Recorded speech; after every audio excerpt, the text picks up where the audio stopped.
and they're the best team in the CCBL. First Batting in ERA, the center first in fielder batting from Arizona average, State and they've already University, clinched the number Western 4, Division. Joe But Lampe. if there was ever a time to play Bourne, it'd probably be Batting right second, now the third baseman on their from the first University of 3-game Nebraska, skid of number the 31, season, Max and without their Anderson. best player, Christian Knapczyk. Yeah, Christian Knapczyk, he's Batting been gone for the 3 DH games, from the hitting University of Louisville, .333, number 20, Brad, and that's Dalton not Rushing. a 1 for 3. He's been an everyday player Batting fourth, for the right Bourne. He's fielder been their from best Mercy player, University, however, number he's 8, absent Colby from the lineup, Thomas. and ever since there's been no Knapczyk, there's Batting been no fifth, the victories shortstop for from Virginia Bourne Tech, over number the last 3 27, games. Tanner Schobel. So it'll be interesting to see what the Batting Red sixth, Sox, or the rather first the baseman from Braves, East Carolina do University, in number response to 35, this Josh adversity Moylan. that might be testing them before the playoffs. Batting Definitely a seventh, the heated second baseman from jockeying East battle Carolina University, on the number western 14, side Zach for number 2 Agnos. behind them. So whoever makes it behind Batting Bourne eighth, the catcher into the from Boston CCBL College, playoffs, number 12, it's going to be Peter hungry and going to be Burns. ready to go. Now it's on Bourne to get themselves And batting organized. ninth, But we the go left back fielder to the from Wake YD Forest side of University, things. number They 15, go with an Lucas opener Costello. in Eric Yost, just his second start of the season. Starting pitcher for the Also just Braves his from second Gonzaga start University, since number his 18, junior Christian year of high Vreeling. school. Didn't have a senior year because of COVID-19. The Braves are was a managed by back-end Harvey reliever in his Shapiro true and freshman coached by season Wayne for Hancock, Northeastern Ed this Marco, year. And Casey head coach, Cummins, rather pitching Kevin coach Graver, Tom and Quinn Masella Stebbins. is just hoping for 3 Tonight's innings. bat boys But he are also Tyler said that, Weston hey, and Eric Liam Yost Smith. actually threw the Tonight's ball umpires pretty are well Joe last Peters, time. Joe Kurkow, His stuff and Tom looked Reiber. good over the last 2 outings, and he actually threw Ladies here and gentlemen, against we ask at Bourne. this time that And you he please rise didn't for the look playing bad at of our all in national that anthem. outing when he came out of the bullpen. So he's been throwing the ball effectively as of late, and it's an opportunity for him to shove today. Eric Yost for YD, Tristan Vreeling for Bourne. You'll learn about him in a minute after the national anthem.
Thank you.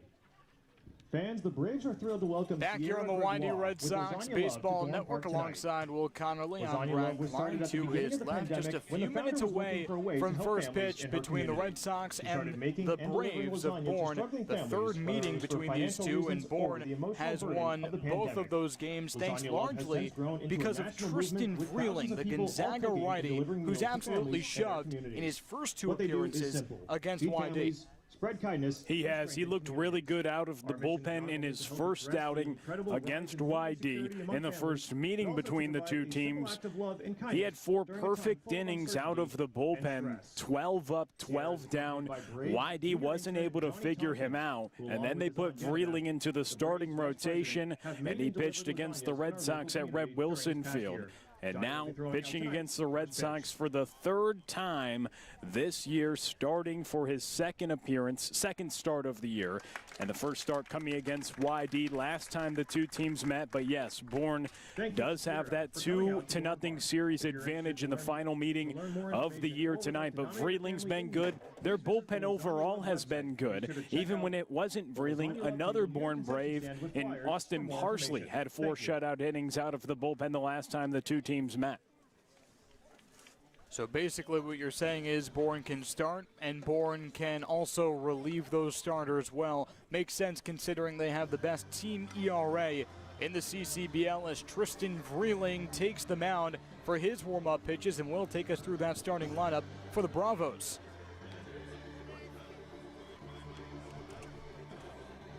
So they're going to have Joe Lampe leading off in center field, batting first. And batting second is going to be Max Anderson over at third base. Batting third, Dalton Rushing, the designated hitter. Batting in cleanup spot is Colby Thomas in right field. And then Tanner Schobel will follow at shortstop. Joshua Moylan at first base, and then Zachary Agnos batting seventh, playing second base. Batting eighth is Peter Burns. He does the catching of Tristan Freeling today. And rounding out the lineup is Lucas Castiello playing in left field. So who sticks out to you most, especially in the absence of Christian Knapczyk? Hard to believe it couldn't be Tanner Schobel behind Freeling at short.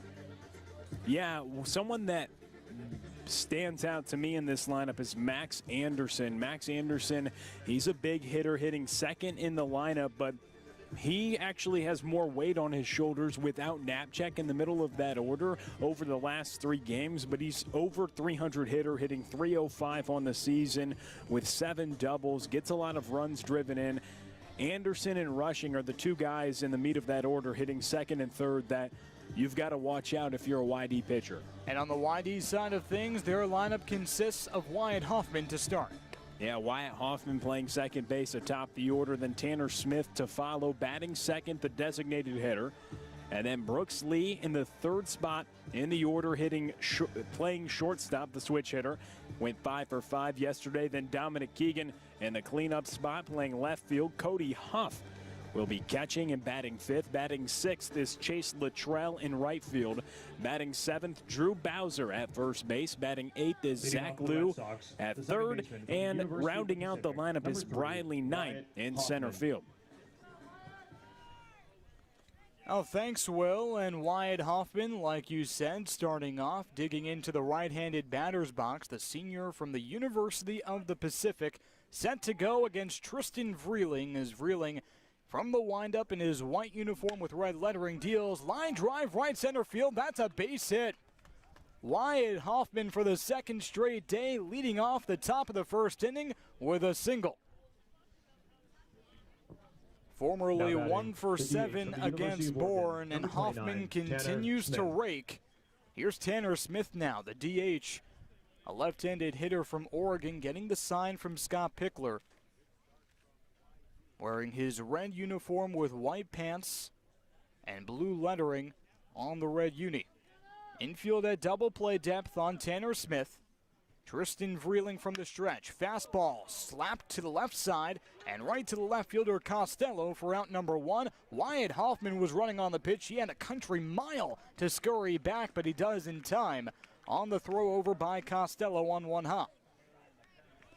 Well, Costello was pretty much playing in a perfect spot on Tanner Smith. Maybe had to squeeze in 1 step before bending down to his knees and making what could have been a shoestring grab. But 1 out for Brooks Lee with a runner on first base in the top of the first inning. Brooks Lee coming off a 5 for 5 performance as Freeling checks back the runner Hoffman, and the throw goes wide into shallow right field. Hoffman on to second. He's rounding the base and on to third, standing up without a throw. Tristan Freeling has thrown 8 innings against YD and only allowed 1 run, but so far shooting himself in the foot after a leadoff single to Hoffman and then a throwing error back to the bag. It's a runner on third, 1 out for the best hitter in the CCBL, Brooks Lee. And if you don't believe me on Lee being the best in the CCBL, just ask the OPS stat, 1.112, best in the league. Fastball misses high, just north of the letters. 2 balls and no strikes.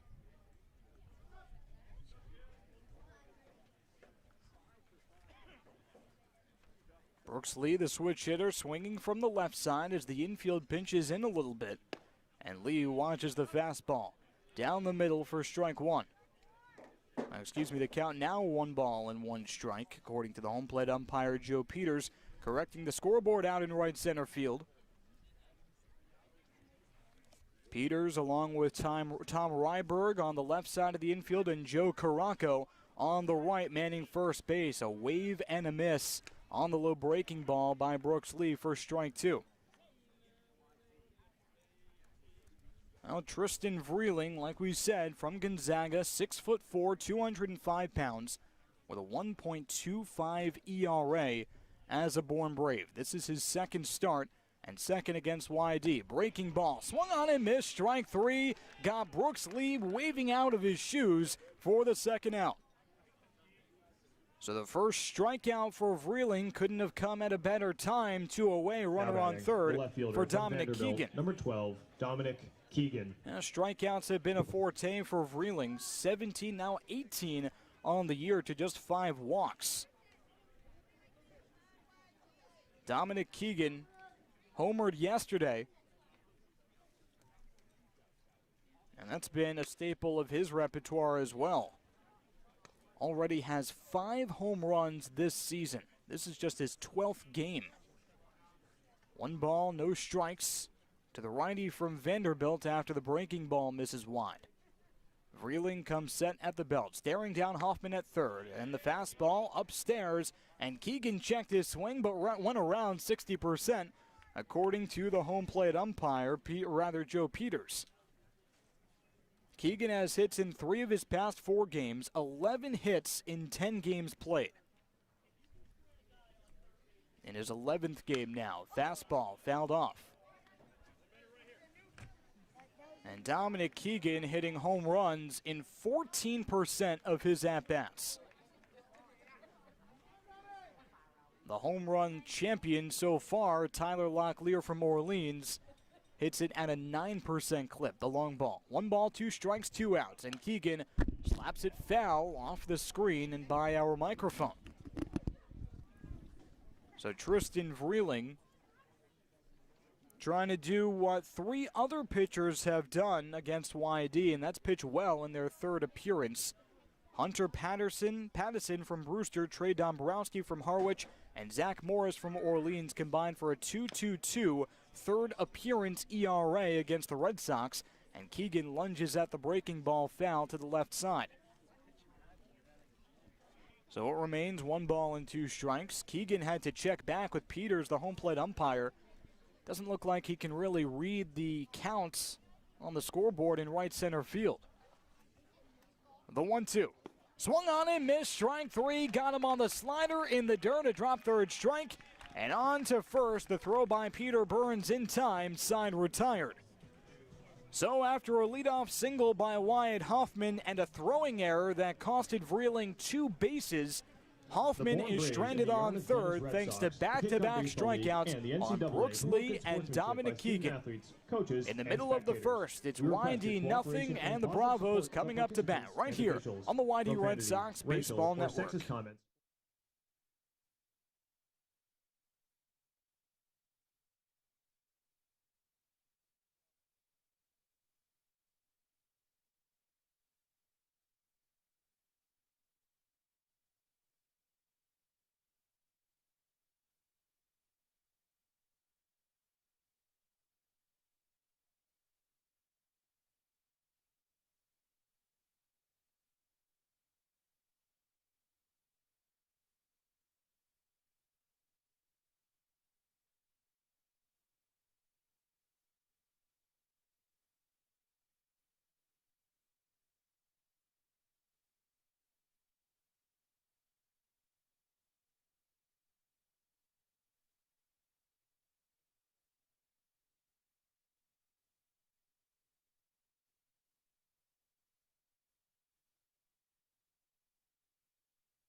Now the Bourne Braves just happy to be tied in the bottom of the first inning. Tristan Vreeling let up a leadoff single, and then a throwing error on a pickoff attempt costed him 2 bases. Wyatt Hoffman was stranded on third after back-to-back strikeouts Vreeling got on Brooks Lee and Dominic Keegan. And in the bottom of the first, no score between the Red Sox and the Bourne Braves right here on the YD Red Sox Baseball Network. Eric Yost, the opener for YD, delivers a first pitch slider low and back to the screen through the 5-hole of Cody Huff, his roommate and battery mate, for ball one. And Joe Lampe, the center fielder, swinging from the left side, showed bunt originally, pulled back. Fastball taken at the knees for strike one. Well, Eric Yost in his 8.10 ERA, making his second appearance against the Bravos. First start, though. It's his second start on the year, and a heat-seeking missile sent up the middle for a base hit into center field. Joe Lampe starting the first inning off with a single, just like Wyatt Huffman did. And Eric Yost forced to go to the stretch early on. Anderson. So Lampe now 3 for his last 16. And that's his second hit against Eric Yost this year. Yost went an inning and 2/3 out of the bullpen, was the third pitcher used in what ended up being a disaster at Doran Park here a few weeks ago on July 10th as Yost checks over at the speedy Lampe. An accurate throw to Drew Bowser that time, and Lampe is safe. His first start came in his last appearance against Harwich. A fastball bounced in the dirt. Nice block by Cody Huff to keep it in front of him, with Joe Lampe taking a few strides off of first base, thinking it was going to hit the red brick at the backstop. But Eric Yost did give up 5 runs. All of them were earned in his first and only start, 2 2/3 innings against Harwich. Fastball in the dirt again. 2 balls to the right-handed hitting Max Anderson, playing third base today. Singled off of Eric Yost in the Fayetteville Regional and reached on an error as well. That came in the CCBL. A fastball pushes Anderson off the plate and trickles inside, so much so that Cody Huff is concerned and has to go talk to his roommate and battery mate Eric Yost. So Max Anderson on a 5-game hit streak with a runner on first base and no one out. 3 balls and no strikes, and Cody Huff is concerned about Yost having some command problems early on, but they give each other a fist pump. Eric Yost has 5 walks on the year to 11 strikeouts. Had 3 strikeouts and only 1 walk issued in his first and only start, his last appearance against Harwich. Here's the 3-0, a fastball right down the middle. Exactly what Cody Huff wanted for strike one. Still no one out in the bottom of the first inning and no score between the Braves and the Red Sox. Talking to pitching coach Tom Vasella before the game, he said that Yost actually threw the ball very well in his last appearance. A couple of bloop singles, couple of butt-out singles dumped to shallow outfield that were just unlucky, and by the time Harwich was ready to barrel up Eric, there were runners on base that shouldn't have been there. There's a fastball that tails inside for ball 4. So a 5-pitch walk issued to Max Anderson after a leadoff single to Lampe. Now batting, the DH from the and Eric Yost is 8 pitches 20, in, Dalton still hasn't recorded an out. Here's Dalton Rushing, the DH. Now Rushing, the sophomore from Louisville, swinging from the left side as the infield shifts into double play depth. And Zach Liu, the third baseman, playing up against the grass, not protecting the line at all. Max Anderson on first base, his first walk in 4 games. And Joe Lampe on second after the leadoff single. Changeup tails outside to the lefty Dalton Rushing. So Yost is just having trouble finding the zone whichever pitch he throws. The slider he typically uses as a wipeout pitch. The fastball and changeup are his strike pitches. Those have not found the zone at all. Here's a fastball that would have been a strike, except it's fouled off by Dalton Rushing out of play.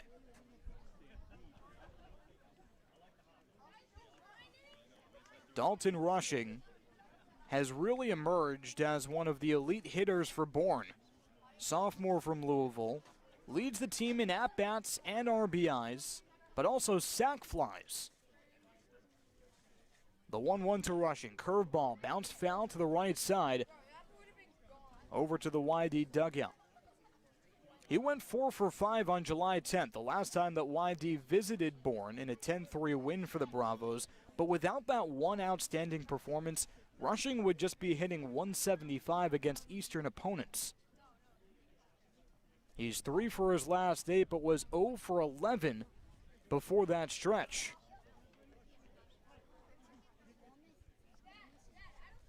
Lampy on second base. Anderson on first, no one out, a ball and 2 strikes in the bottom of the first, no score. Yost from the stretch forces a swing and a miss on Dalton Rushing, the slider inside and low, and Rushing just could not resist. The first strikeout of the day for Eric Yost couldn't have come at a better time. Still runners on first and second with now 1 out for Colby Thomas.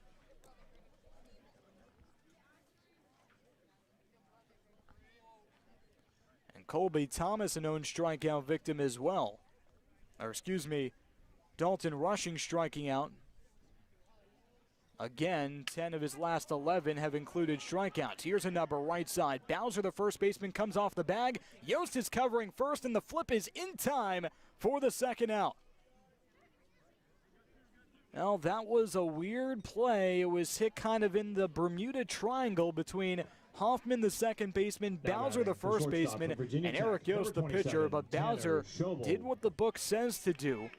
Come off the bag, take charge, almost like a third baseman, and direct traffic for Eric Yost to scurry over to first. But the runners do advance. It's Joe Lampy on third and Max Anderson on second.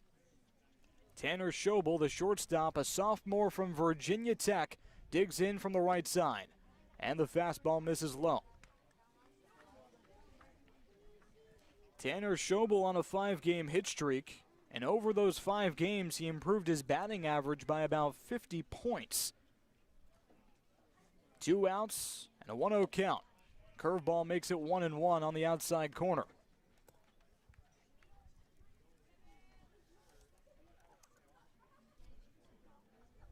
Schobel playing shortstop today in the absence of Christian Knapczyk. A predetermined family commitment has him missing some time. The 1-1, big swing and a miss by Schobel. Count now in favor of Eric Yost. A ball and 2 strikes. The first 2 batters that Yost faced reached base. A leadoff single for Joe Lampy and a 5-pitch walk for Max Anderson. Now they represent third and second. And no score on the bottom of the first. The 1-2. Change-up, got him swinging. Tanner Schobel swinging out of his shoes, and Eric Yost gets 2 strikeouts to retire the side, sandwiched by a groundout. Working in and out of trouble and bailing himself out. No score at the end of 1 right here on the YD Red Sox Baseball Network.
No score in the top of the second inning between the Red Sox and the Braves from Doran Park in Bourne, Massachusetts. And Cody Huff digs in from the right side to lead off for YD against Tristan Vreeling, who worked 12 pitches to get 3 outs in the away first. and has only given up 1 earned run over his last 14 1/3 innings pitched. Cody Huff watches the 12-6 into the zone for strike 1. Well, Huff, when he learned about the numbers that Vreeling has against YD, 8 innings, only 1 run allowed, he wasn't necessarily surprised as he grounds that one sharply left side. Nice play by Anderson to pick it to his left, and the throw is accurate across the diamond as well. Bit of a stretch for Joshua Moylan to his right, but a great throw for the first out. So Max Anderson flashing the leather, The right fielder from Long and Beach Chase State, Luttrell, the number 6, lefty from Long Chase Beach State, Luttrell. up at the plate with 1 out, no one on. But Cody Huff said he wasn't necessarily surprised at Tristan Vreeling's batting average against righties, .077. Those numbers speak for themselves. But he was confident that YD was going to be able to figure Vreeling out in the 3rd time over. Despite the 3rd appearance ERA around the league being 2.22 against YD hitters. And the 1-0 to Luttrell, grounded sharply right side. The first baseman Moylan overhand grabs it and flips it over to first for Vreeling covering for the 2nd out. So 2 straight groundouts that Tristan The first Vreeling baseman from forces. Stanford, number 2, Just Drew 4 pitches Bowser. into this 2nd inning. Drew Bowser, the Stanford righty, at the plate. 2 outs and no one on. Tristan Vreeling working comfortably from the windup. And Bowser resists the changeup in the dirt.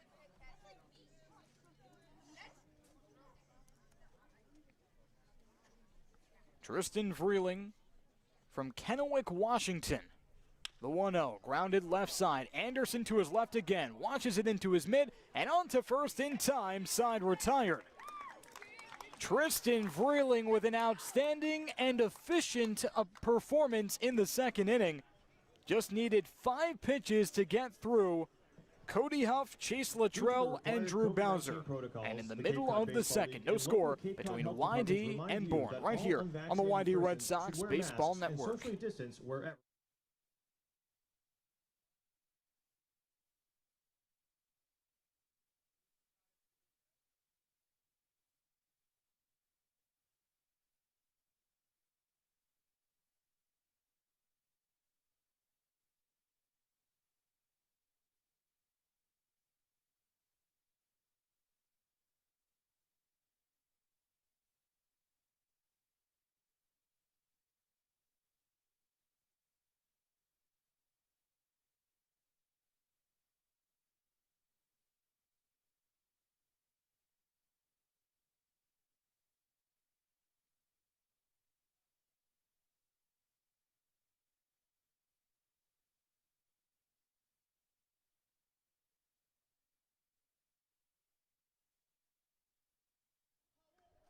Bottom of the 2nd inning on the YD Red Sox Baseball Network. No score between the Red Sox and the Braves, who've already clinched the Western Division. YD in pursuit of the 2nd spot in the East. Top 2 teams in each division make the playoffs, and Harwich from East Carolina is tied in the 2nd inning of their bout. Josh Moylan.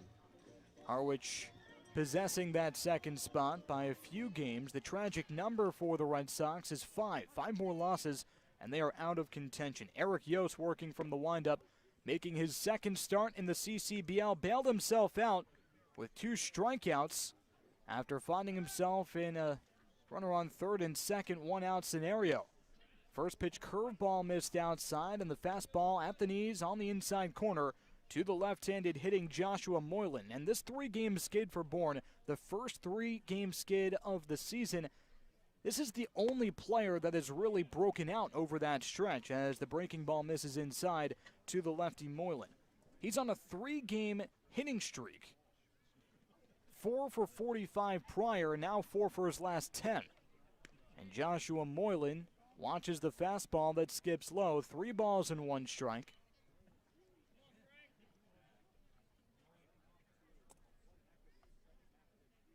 And Moylan in those past 3 games with a .500 on-base percentage. Prior to that stretch, his OBP was .278.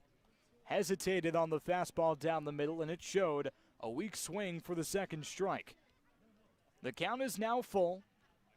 to the leadoff man, Joshua Moylan, in the bottom of the second inning. No one out, no one on. And Moylan takes the fastball upstairs for ball 4. The second walk issued by Eric Yost today. And back-to-back leadoff base runners for Bourne in the first and second inning. But Zachary Agnos has a chance with a runner on first and no one out. Agnos struck out his first and only time up against Eric Yost.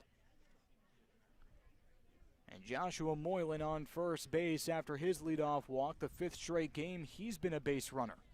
Infield at double play depth with the sun starting to set. The shadows are trickling in from the first base line in foul territory as the fastball is taken inside by the righty Zachary Agnos. That could be a factor later on, the shadows between the mound and the plate. Another fastball, this one on the outside corner, count even at 1-1.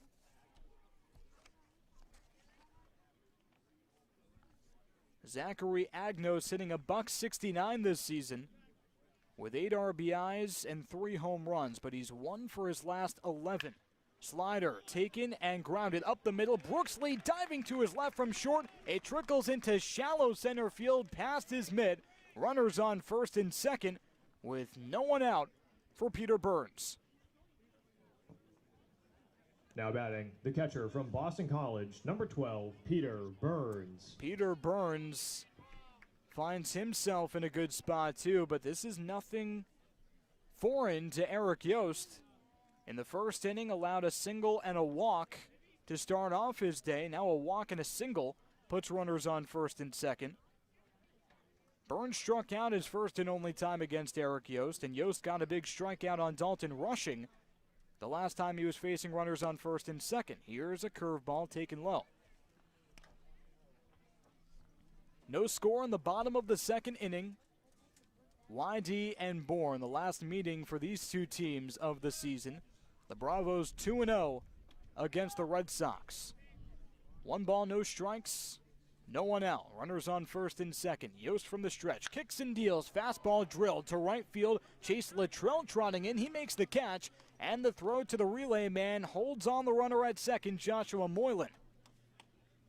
So Chase Luttrell playing in a very good spot. He actually might have misjudged it a little bit. Number 15, Lucas In terms of actual positioning, in relation to the foul line, it was perfect. Didn't have to move to his right or left at all. But did come in a little bit, and the book tells you that you should take at least 1 step back on contact. And Luttrell did take a little bit of a hop step upon making the catch, then again might have just been a crow hop on the throw. So a line out to right retires the first batter of this inning, and Lucas Costello with runners on first and second in the bottom of the second. Costello is 0 for 7 as a Brave. This is just his 3rd game. Playing left field today, swinging from the right side. 1 ball, no strikes. Yost fastball taken, and it is a strike. Nice frame by Cody Huff on the lower outside corner of that strike zone. The mitt just popping up and putting that ball on a silver platter for the home plate umpire, Joe Peters. The Wake Forest Demon Deacon. 1 ball, 1 strike. Watches the breaking ball in the dirt. And a nice slide step by Cody Huff to keep the runners put. So Yost allowed a walk and a single to start off this frame, and then a line out. And now facing the 9-hitter Costello. Worked in and out of trouble in the first inning. And a fastball tattooed to right field. Chase Luttrell shifts over to his left to make the catch for out number 2. So a line out and a fly out. Chase Luttrell, Eric Yost's roommate, number 4, the 3rd roommate Joe Lampe. for that little triumvirate between Cody Huff and Eric Yost. And now Chase Luttrell doing Eric Yost a couple of favors. 2 away, runners on first and second in the bottom of the second. And flip the lineup card over, it's Joe Lampe's turn. He led off the first with a single. He's now 2 for 2 against the freshman from Northeastern. Breaking ball in the dirt, trickles up the third base line. The runners advance. Cody Huff had to go about 45 feet up the third base line after the loud carom. A ball and no strikes to the lefty Joe Lempe, and all of a sudden it's runners on second and third. Joe Lempe, the redshirt sophomore from Arizona State, hitting 200 with runners in scoring position in 2 outs. There's a fastball right down Broadway. Count even at 1-1. Well, Lempe went to San Rosa Junior College and exploded with a .424 batting average. Led the team #1 in JUCO, his squad in California at least. And the lefty Lempe thinks better of the breaking ball in the dirt. 2 balls and 1 strike. There is a base to spare with runners on second and third. But I don't know if Eric Yost really wants to face Max Anderson here. Waiting on deck. 2 outs for Eric Yost, with the wind blowing left to right. Pitch from the stretch, way outside for ball 3. So the command has been a bit of an issue for Eric Yost, something we don't typically say. Already has issued 2 walks and in a 3-ball, 1-strike count. And there's the third walk of the day. Chin music to Joe Lempe, high and tight fastball, loads the bases for Max Anderson. Now batting, the third baseman from the University of Nebraska, number 31, Max Anderson. So 36 pitches thrown by Eric Yost, and only 18 of them have been strikes. Scott Pickler, the manager for YD, out to talk to Yost, and this could potentially be it, or maybe he's just talking strategy.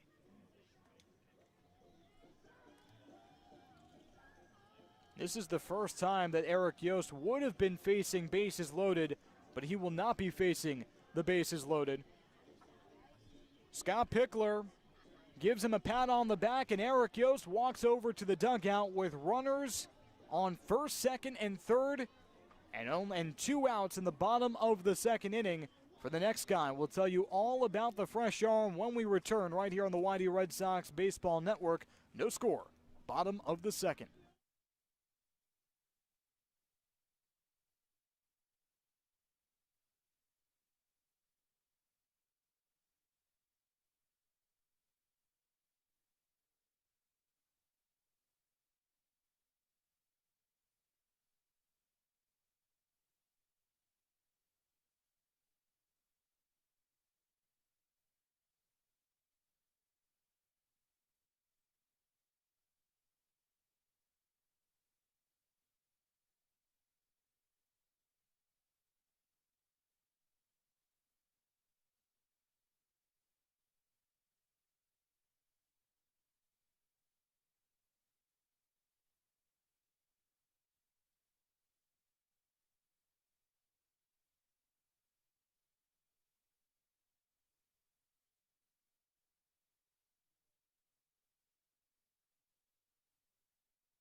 Bottom of the second inning, no score between YD and Bourne. Enter Zachary Patterson, the righty from the University of the Pacific, with a 4.44 ERA this past year for the Tigers, but he enters in a sticky situation. Eric Yost comes out. The opener is removed with 2 outs and the base is loaded in the home second. And that one drilled by the righty Max Anderson to center field, but Briley Knight shades under it to make the catch, side retired. So Zachary Patterson throws 1 pitch and gets 1 gargantuan out to retire the side and strand 3 runners on base. Once again, for Bourne, thank you for coming out to Dorn a leadoff base runner, 2 leadoff base runners to start off the inning, and this time it's 3 stranded. At the end of 2, no score between YD and Bourne right here on the YD Red Sox Baseball Network.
Back here on the YD Red Sox Baseball Network, no score in the top of the 3rd inning. YD and their pitchers have stranded 5 Braves and still nothing to show for it for Bourne. Tristan Vreeling is there to keep them in the game, and here to tell you all about it is Will Connerly.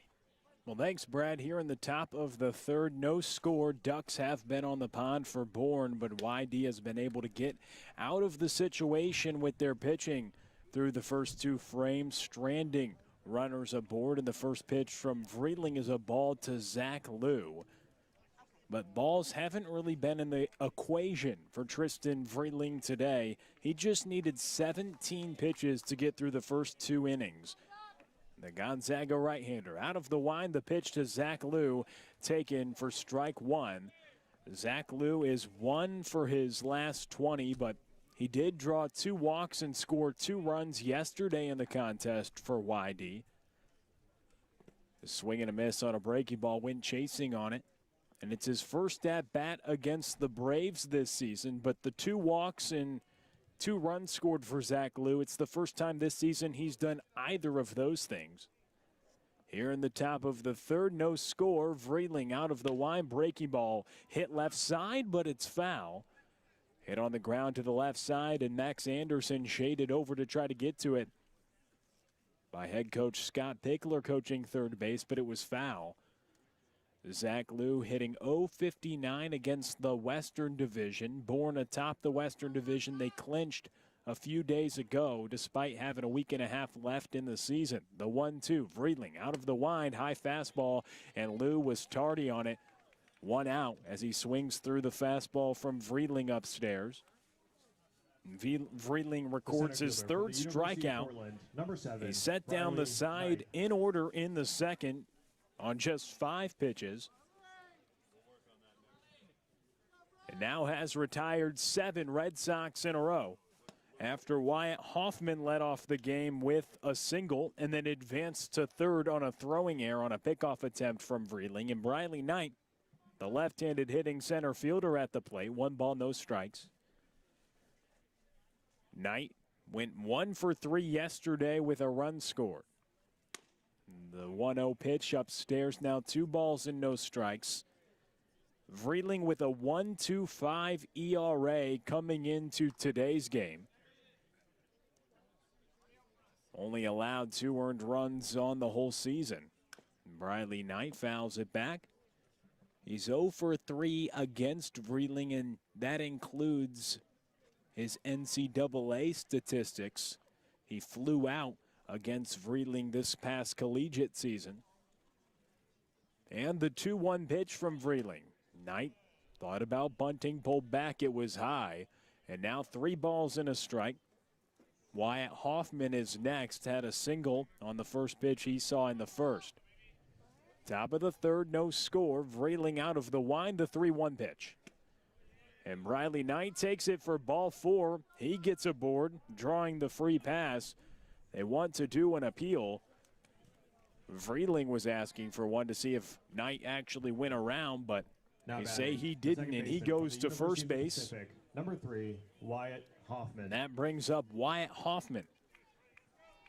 Wyatt Hoffman leading the team with 30 hits after his single in the first, which is tied for 4th most in the league. Was named an all-star for YD as Briley Knight is at first base. Vreeling out of the stretch, first pitch breaking ball taken for strike 1.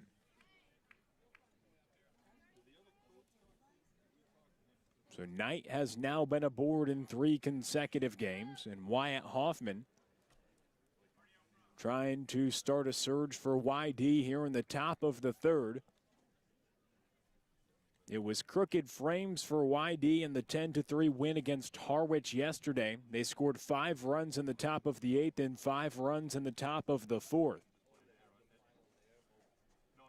Vreeling comes set, the 0-1 pitch high for ball 1. Hoffman is 2 for 3 against Vreeling. Had a double in the prior meeting and then also a single today and a walk. 1 ball, 1 strike. Briley Knight, the runner at first base, being held by Joshua Moylan. As Vreeling comes set, the 1-1. Fastball well above the zone. Peter Burns has to go up to get it and then goes out to the hill to talk to Tristan Vreeling after he misses with 2 high fastballs to Wyatt Hoffman. A quick conversation between the two, and the Boston College catcher goes back behind the plate. With Wyatt Hoffman up for YD, no score in the top of the third. 2 balls, 1 strike, and 1 out, 1 aboard for YD with Briley Knight, the runner at first. Vreeling kicks and delivers. Hoffman goes chasing for the outside fastball, swings through it. Knight, though, running to second. He slides in. Ball gets loose from Agnos at second. And Briley Knight is into second base after Wyatt Hoffman went waving for an outside fastball out of his reach. And the 4th stolen base now for Briley Knight as he swipes second base and moves up into scoring position for Wyatt Hoffman, who is one of the league's best hitters with runners aboard, but now he has Briley Knight in scoring position. 2 balls, 2 strikes, 1 away. Briley Knight now at second base. Vreeling with a check on Knight at second, and the pitch to Hoffman. It's a breaking ball that's fouled away on the ground to the left side. Wyatt Hoffman staying alive. Hoffman went 2 for 5 yesterday with 2 runs driven in. 9 of the 10 runs driven in for YD yesterday came from the first 4 hitters in their lineup. Wyatt Hoffman, Tanner Smith, Brooks Lee, and Dominic Egan, the same 4 hitters atop YD's order today as well. 2 balls, 2 strikes, 1 out. And the pitch to Wyatt Hoffman. He chases the breaking ball low and runs down to first. Peter Burns collects, throws it over to Moylan. And Hoffman is retired on the strikeout. The 4th strikeout for Vreeling today. Now batting. And now Tanner Smith will come to the plate in an RBI situation. Leads the team in runs driven in. Talking with him before the game, he said that a lot of the times he hits with runners aboard because of the hitters that do hit before him in front of the lineup. He had 3 runs driven in yesterday's contest, and 14, which is a team lead on the season. First pitch misses from Vreeling, 1 ball, no strikes. But also has an important role of not only driving runners in, but getting on for the guys behind him in the form of Brooks Lee, who's on deck, and Dominic Keegan, who's in the hole. 1 ball, no strikes, 2 outs. Briley Knight at second base, and Tanner Smith, the left-handed hitting designated hitter today, at the plate. The 1-0, Smith was fooled, checked his swing. No, he went around on the upstairs fastball. 1 ball, 1 strike. As Vreeling Likes to work up in the zone with the fastball. He's had most of his misses today be upstairs, but there it was Tanner Smith who couldn't hold up the check swing, and 1 ball, 1 strike is the count. Vreeling comes set with Briley Knight at second base. A check on the runner and the pitch, outside fastball. Now 2 balls and a strike.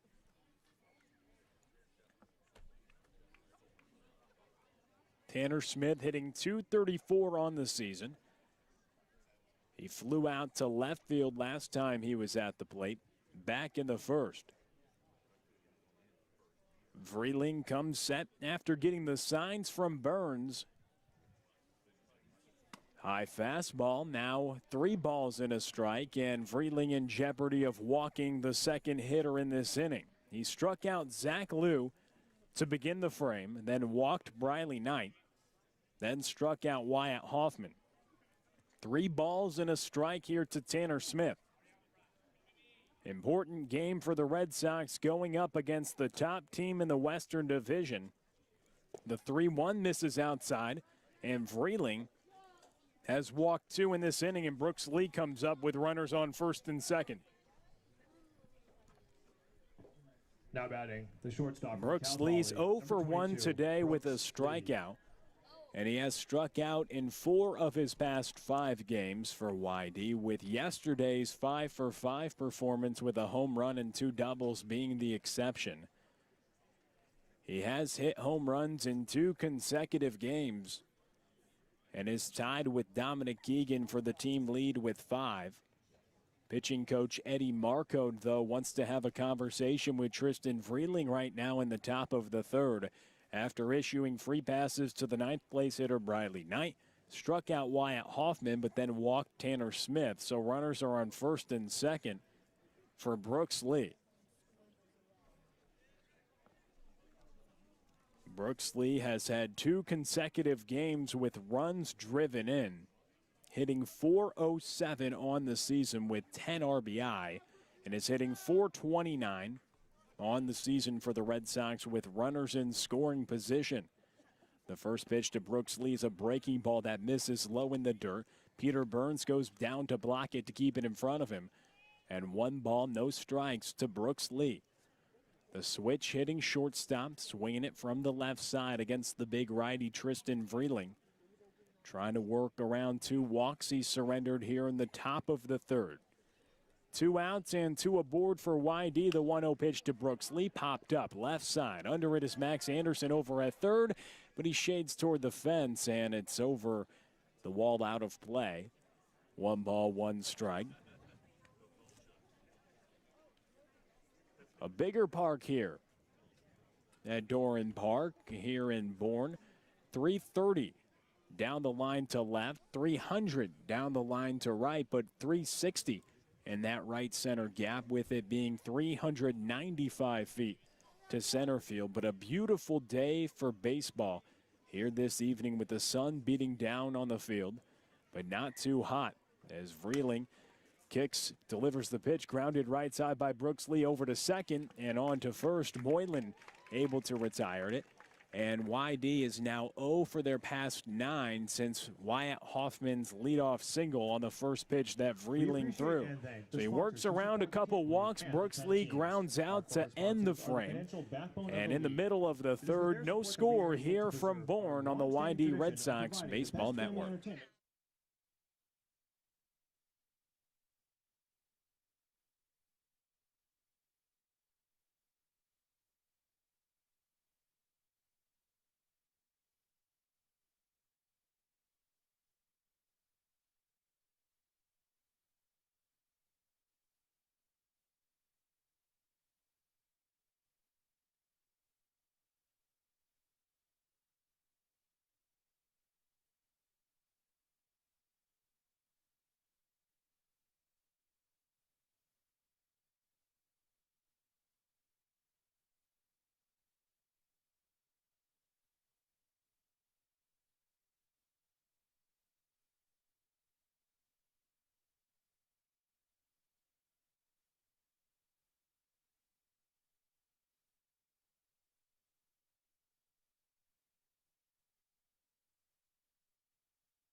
No score in the bottom of the third here at Bourne Park, and Zachary Patterson on the mound with the sun beating down on the mound. Some shade kind of engulfed on the right side of the field. But Zachary Patterson, the right-hander, came in with the bases loaded last inning and was able to get out of the situation after just throwing one pitch. He got Max Anderson to fly out to Briley Knight in center field. First pitch of the bottom of the third from the right-hander misses to Dalton Rushing, who struck out in the first, cracks this ball left field. Under it is Dominic Keegan, and Keegan moves over to his right to make the play on the move for the first out. Dominic Keegan playing left field. Now batting, the right fielder. He's tabbed to be the starting catcher next season at Vanderbilt, but Scott Pickler with Cody Huff behind the plate, and of course still wanting Dominic Keegan's bat in the lineup in the way that Drew Bowser has swung it lately. He's in the starting nine as well at first base. The first pitch upstairs to Colby Thomas. Grounded out last time he was up to hitting .224 on the season. The right-handed hitting right fielder. 1 ball, no strikes. The next pitch misses inside. And now 2 balls and no strikes here to Colby Thomas, who's reached base in 5 consecutive games. This is the 3rd appearance this summer for Patterson for the YD Red Sox, and the most recent one came at Falmouth on the 23rd of July as it's fouled back in front of, or actually behind on the netting of the Bourne Brave dugout. So 2 balls and a strike after he pulled that ball into foul territory, but he threw the ball really effectively at Falmouth, went 3 1/3 and did not allow a run with 2 hits surrendered as the offering from the right-hander misses inside. So 3 balls and a strike here with 1 out. But his first appearance was on July 18th against Orleans, went 3 innings but surrendered 4 runs. But had 3 1/3 of shutout ball at Falmouth, but a free pass now issued here to Colby Thomas after the 3-1 pitch misses, and Colby Thomas gets aboard to first base. His 6th straight game getting aboard, and the Bourne Braves hitting in the bottom of the third have 21 wins, 6 losses, and 3 ties on the season. 3 of the 6 losses, though, coming in the last 3 games. It's been the worst stretch of the season for Bourne, who's clinched the West Division. They have a .309 team ERA and a .257 batting average as a team, which are both best in the league. Is Tanner Schobel, the shortstop, who's hitting .297 on the season. Riding a 5-game hit streak, has hits in 7 of the past 8 games. And Patterson comes set, looks over at first base. 6 of the 10 outs by Patterson in the last game came in the air, and both outs he's recorded today have been flyouts. 1 to end the second, and then to begin the third, he got Dalton Rushing to fly out to left. To Dominic Keegan, runner is off on the pitch, sliding into second head first, but safe in time. Colby Thomas able to nab the stolen base after he was running on Patterson on the pitch. The offering missed. 2 balls, no strikes here to Tanner Schobel, who's been swinging the bat really well as of late. Hitting .297, just shy of 300. 7 of the past 8 games with hits, and in the bottom of the third with 1 out and Colby Thomas in scoring position after the stolen base. No score. Patterson, the delivery. That ball hit hard to center field. Back on it is Briley Knight. He's able to make the play on the move, running back, and it's going to be Colby Thomas who's tacking up from second to third. He gets to third in time. Briley Knight able to make the play, but the ball hit deep enough by Colby Thomas by Tanner Schobel to allow Colby Thomas to advance. Now batting, the first baseman from East Carolina University, number 35. So you got a runner on third base in Colby Thomas, who walked with 1 out, then stole second base, advances to third on the flyout from Tanner Schobel. And that brings up Joshua Moylan.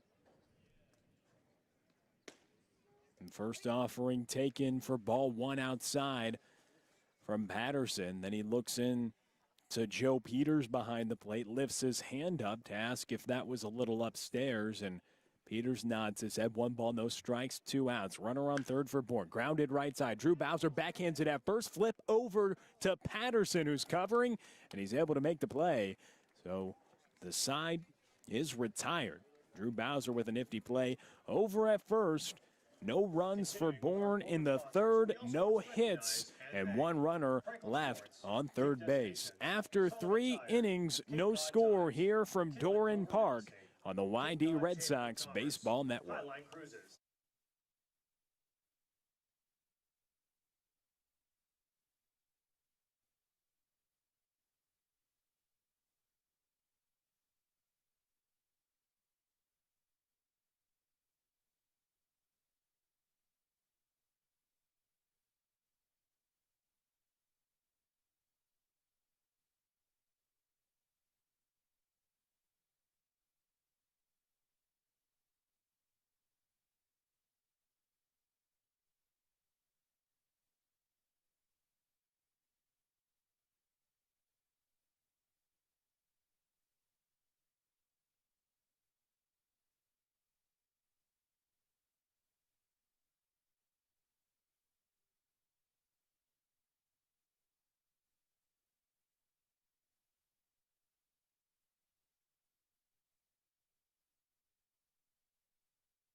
Top of the fourth here at Bourne Park, and a new arm into the ball game for the Bourne Braves.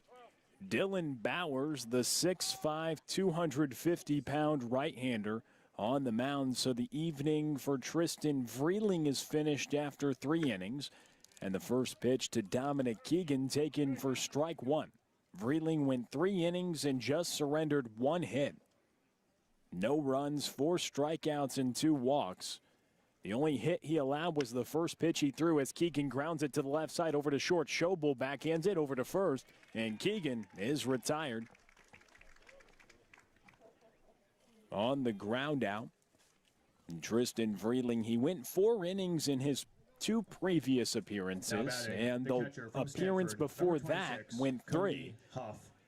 But his first 3 appearances didn't go more than an inning and a third, so he can be used in shorter situations or longer situations, but he gave the Braves 3 innings today. Bowers, a right-hander, pitched this past season at Northern Colorado, but transferring to Virginia. Through 62 innings at Northern Colorado this past season with a 5.95 ERA, as the ball is popped up by Cody Huff right side out of play. 1 ball and 1 strike to the Stanford catcher Cody Huff, who grounded out to third base in the second.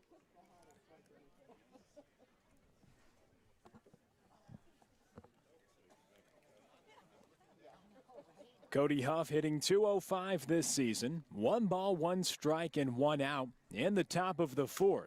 Huff pops it up on the infield, left side. Max Anderson, the third baseman, comes on the grass to make the play, and there's 2 outs. So 2 quick outs made by the new arm into the game, Dylan Bowers, who's making his 6th appearance for Bourne. All of them have come out of the bullpen and has a 2.57 ERA in 7 innings pitched, but trying to complete his 8th inning of the summer. His longest appearance of the summer came in his last outing against Harwich on the 25th. He went 2 innings but surrendered 2 earned runs. Those are the only runs he's allowed all year. And the pitch to Chase Luttrell, taken for strike 1, 1 ball and 1 strike to Luttrell. He's the only Red Sox hitter with hits in both games against the Bourne Braves, where YD has lost both of those contests. Swing and a miss on the breaking ball from Bowers.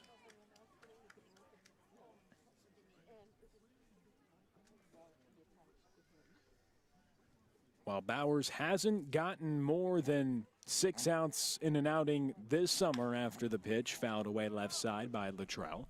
1 ball and 2 strikes, still the count. He was able to provide length at Northern Colorado this past season. Went 7 innings, was used as a starting pitcher, so no stranger to giving length, and you wonder how long Bourne asks him to go in this one. The 1-2 to Chase Luttrell is taken for a ball high and outside of the strike zone. 2 balls and 2 strikes here with 2 outs at Doran Park.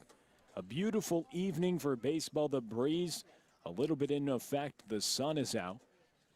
And great weather to play a baseball game today. Pitch misses upstairs to Chase Luttrell, and now 3 balls and 2 strikes. Count is full, 2 outs, nobody on, top of the 4th. And the left-handed hitting right fielder Chase Luttrell from Long Beach State, hitting .229 on the season, grounded out in the 1st. The payoff.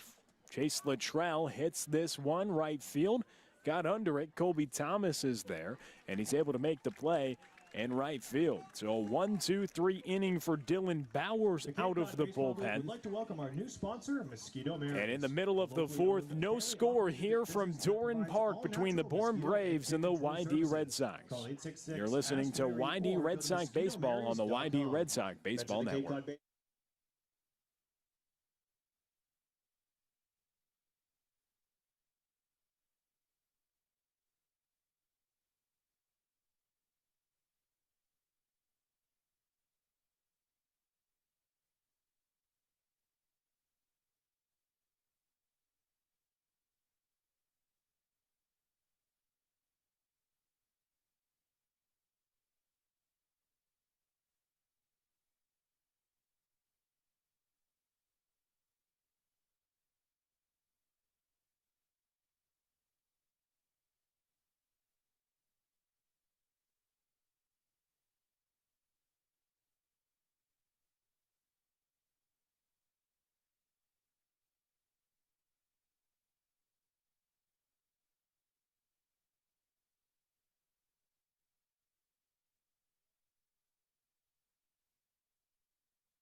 Bottom of the 4th, no score. The Bourne Braves come to bat.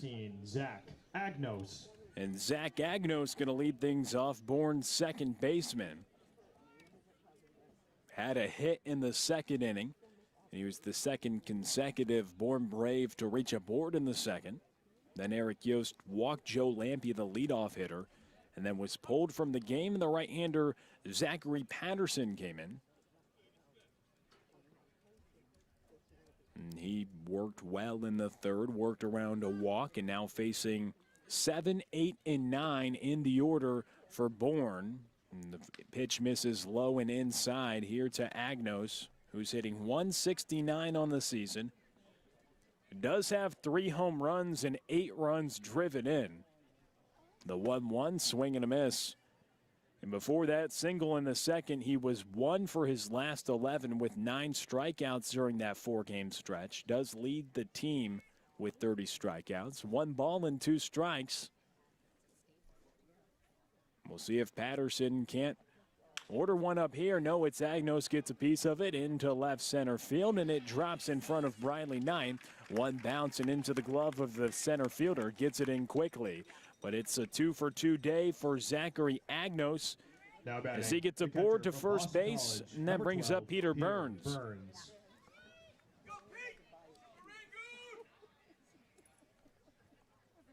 Of course, the YD Red Sox going to have to be looking around the league for some help, primarily Harwich, when they look at what their playoff hopes are going to be.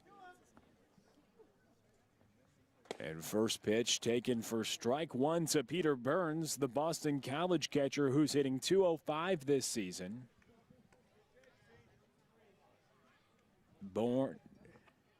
Peter Burns only lives about an hour and 15 minutes north of Bourne, so more of a local product from Boston College. Swinging it from the left side, the catcher, he lined out to right field last time he was at the plate.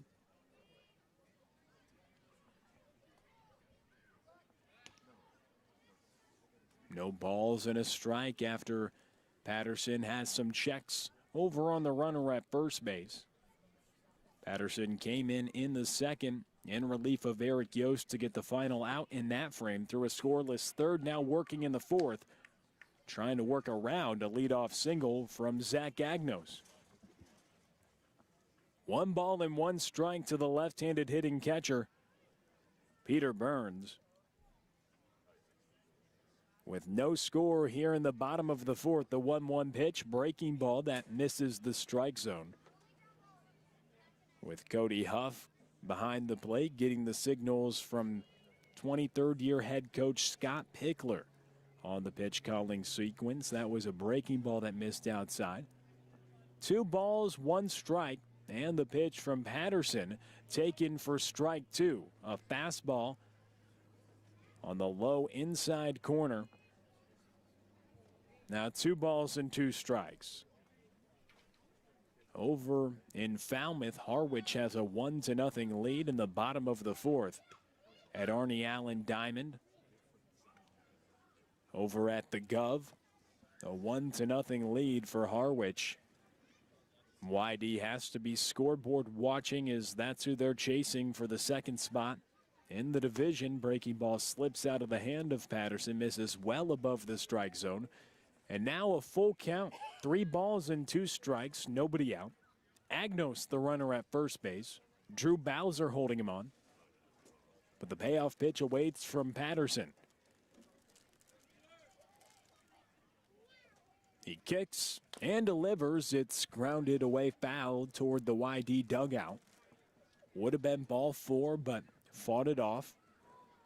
And we'll do it again for the payoff pitch here in the bottom of the fourth. No score. 3 hits today for the Braves, 2 of which come from Zach Agnos, who's on first base. The pitch from Patterson. It's low, grounded right side. Wyatt Hoffman goes to short to Brooks Lee to get the lead runner. He doesn't throw to first, and so a fielder's choice allows Peter Burns to reach. Now batting the left as the ball was grounded to Wyatt Hoffman over at second base off the bat of Peter Burns, who swung on the full count pitch the first time and fouled it away to the right side. The next time it was still a little low and hit it into the ground, went to the glove of Wyatt Hoffman, who threw it over to Brooks Lee, but would not have had the throw in time to Peter Burns, so he's on first base on the fielder's choice. And Lucas Costello, in his 3rd game with Bourne, he's 0 for 8 on the season after flying out in the second to right field. Patterson comes set, no balls and a strike. And the pitch is taken for strike 2. Patterson offered to go back to the off-speed pitch. Costello hit .274 with Wake Forest this past season.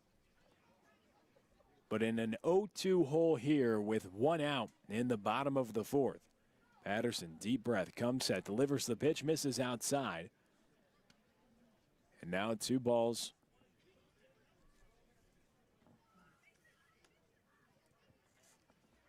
Or rather, 1 ball and 2 strikes here to Costello, the left fielder. The 9th place hitter for Bourne in the lineup here in the bottom of the 4th. Breaking ball misses low again. Cody Huff keeps it in front, going down to block the breaking ball. In the dirt, 2 balls and 2 strikes here with 1 out. Katuitt with a 2-1 lead in the bottom of the 8th over the Hyannis Harbor Hawks, who YD will see this weekend in back-to-back days in a home-and-home. And Brewster and the Wareham Gatemen, they're just underway. Fouled away left side on the 2-2 pitch. It was Costello chasing right there, but got a piece of it as it cracked the bat and went to the left side. 2 balls, 2 strikes, 1 out, and 1 runner aboard. That Zach Agnos, who began the bottom of the 4th with a single. Patterson comes set, delivers the pitch. That ball driven to left center field. Back on it is Dominic Keegan, then called off by Briley Knight. He's able to make the play in left center field for the 2nd out. Knight gets it in quickly, and now there's 2 outs. From Arizona State University, number 4, Joe Lampe. So Joe Lampe now comes to the plate, led off the bottom of the 1st with a single, just as Wyatt Hoffman led off the top frame with a single, but then was later stranded. Was previously 0 for his last 7 before that single. Then he walked in the 2nd, though, so has been aboard twice today. Thought about squaring around a bunt, then pulled it back. And no strike call, 1 ball, no strikes. Here to Joe Lampe, the left-handed hitting center fielder from Arizona State. Patterson comes set with Peter Burns, the runner at first base. He was able to reach on the fielder's choice, which cut Zach Agnos off the base paths, who has 2 singles today. Lampe hit .294 at Arizona State this past year. He's hitting .260 for the Bourne Braves this year. Grounded away to the right side, and all those numbers come after he hit .424 at the junior college level at San Rosa. Led them to be the #1 junior college team in the country. As he fouls it away to the right side, then took his talents to Arizona State, now atop Bourne's order.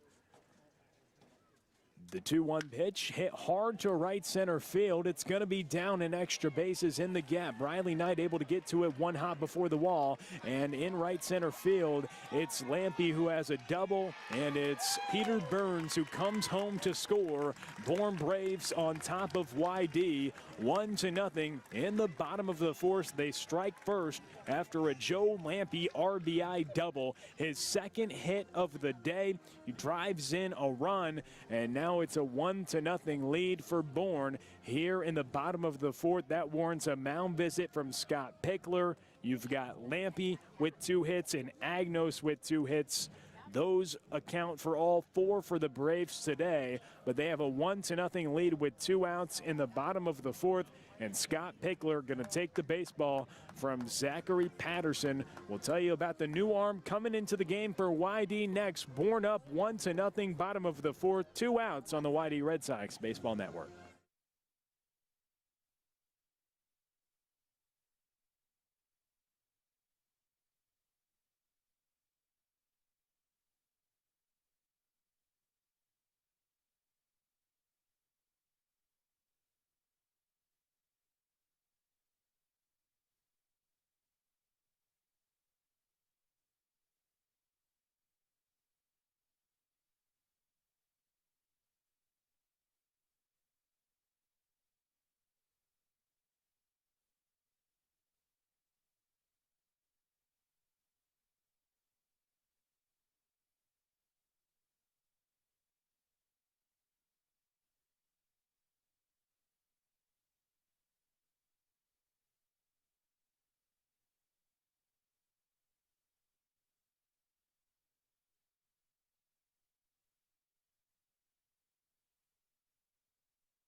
number 23, Jarrett Godman.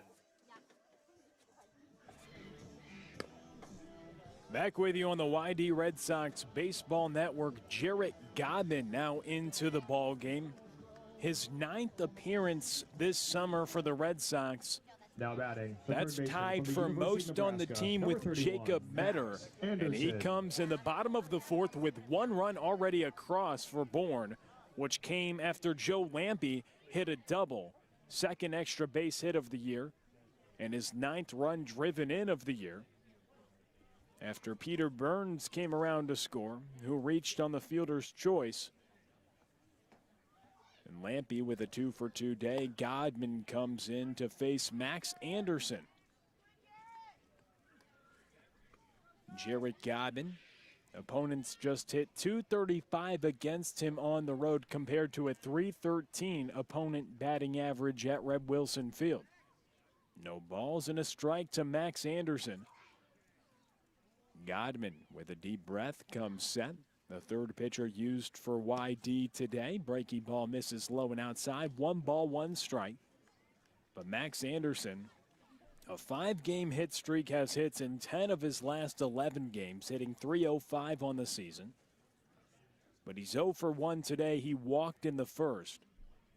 The 3rd different pitcher that he's faced today, taken for a strike. He faced Eric Yost in the 1st, then Zachary Patterson came in to face him in the 2nd and got him to pop up with the bases loaded to end the frame. Now it's Jarrett Godman coming to face him in the bottom of the 4th here with 2 outs. And after the strike, the 1-2 count. Jarrett Godman with a check over at 2nd on Lampe. He kicks and delivers the 1-2. It's popped up right side, and it's going to be out of play. So Anderson staying alive.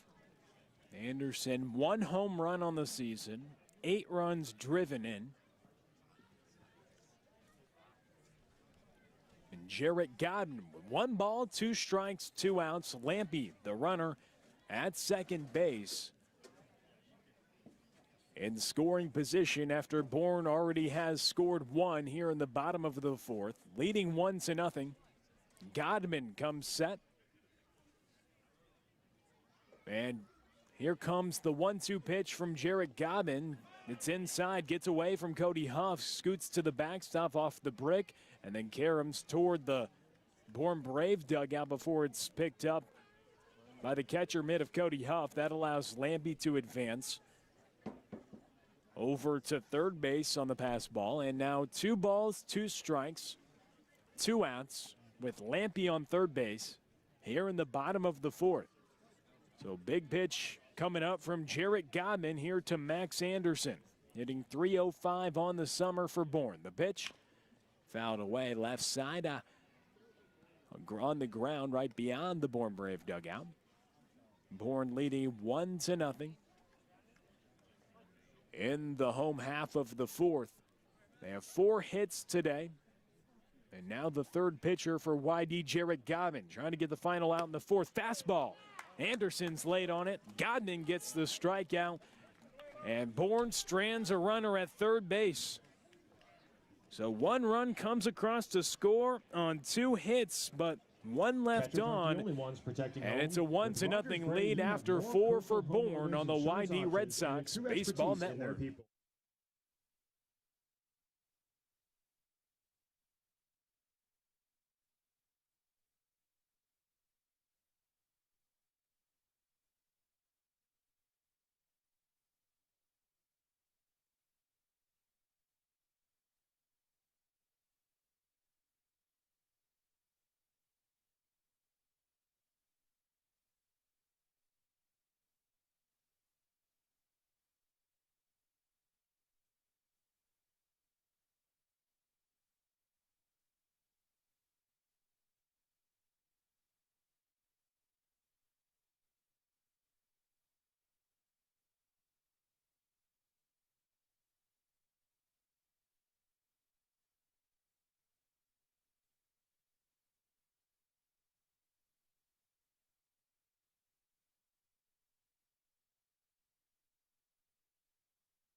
Back with you here at Bourne Park in the top of the fifth, a 1-0 lead for Bourne. The first baseman from Stanford, number Here in the top of the fifth, though, Drew Bowser, Zach Liu, and Briley Knight are due up 7, 8, and 9 in the YD lineup. Bowser 0 for 1 today, hitting .208. The average boosting above 200 for the first time this season after he had 2 hits yesterday. And he's hit safely in 3 of his past 4 games. The Stanford Cardinals swinging it better as of late. First pitch, a breaking ball from Bowers that misses low. Next offering, it's Bowser who's behind the fastball. 1 ball, 1 strike. Bowers transferring to Virginia. He comes set, kicks and delivers the 1-1. It's a high fastball. He's 6'5", 260 pounds with the high socks on. Looking into Peter Burns with Drew Bowser leading off the top of the fifth. The lights just kicked on here at Bourne Park, and Drew Bowser gives this one a ride to left field. It's down, and Bowser rounds over to second base after the ball takes 1 hop, goes over the left field wall, and a leadoff double for Drew Bowser.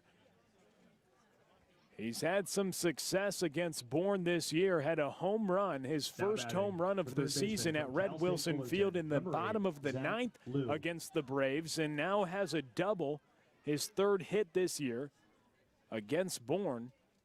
Had a multi-hit day against Bourne at Red Wilson Field, and now with a double here to lead off the 5th after Bourne took the lead last half inning in the bottom of the 4th. So Bowser with the leadoff ground rule double. And now Zach Liu up to the plate. Squares around a bunt, but bunts it foul to the on-deck circle into the head of Briley Knight. So no balls and a strike here to Zach Liu, who's trying to put a bunt down with Drew Bowser, who continues to swing the bat well. Leading off the bottom, or the top of the 5th, rather, with a ground rule double. Bowers with a check on Bowser over at second, and it's a high fastball taken above the strike zone by Zach Liu. 1 ball, 1 strike. Here to Zach Liu, the 3rd baseman out of Cal State Fullerton.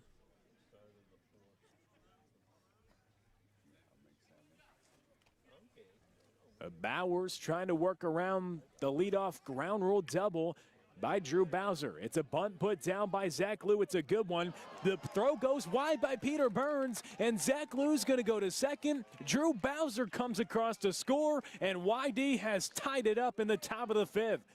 Bowser with the double, Zach Liu with the bunt. The throw goes wide by Burns, and we're all knotted up at 1 here at Bourne Park in the top of the 5th. From the University of Portland, number 7, Briley Knight. So Zach Liu just trying to do a job, bunt a guy over to 3rd, and he ends up on base on 2nd after the throw went wide to Burns.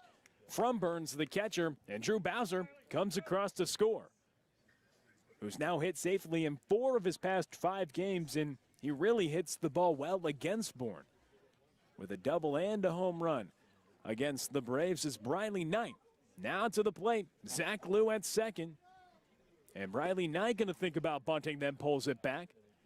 First baseman Joshua Moylan on the grass, the corners, pinching in, expecting the bunt from the 9th place hitter, Briley Knight. A 1-1 ball game, so YD responds after surrendering a run in the bottom of the 4th. Briley Knight does drop down the bunt. It goes to the big Bowers. He throws it over to first, and Briley Knight, he gets a job done. He bunts as Bowers is able to collect it right off the mound. The bunt went right to the big pitcher, and he was able to collect it, throw it to first, but that does a job. Wyatt Hoffman now to the plate. Here in the top of the 5th, 1 out, a 1-1 score. Now batting, the second baseman from the Dylan Bowers, the new graduate transfer, the right-handed pitcher, going to Virginia by way of Northern Colorado. Spending this summer, though, on the Cape, and it's a breaking ball that drops into the strike zone for strike 1. Wyatt Hoffman ducked a little bit, thought about bunting, then pulled it back. Hoffman hitting .455 with runners in scoring position. and even higher with runners on base. No balls and a strike. And the pitch to Wyatt Hoffman, swing and a miss on a breaking ball. Now no balls and 2 strikes. The go-ahead run 90 feet away for YD. Infield pinched in. Here in the top of the 5th, 1-1 score. Wyatt Hoffman at the plate. No balls, 2 strikes, 1 out.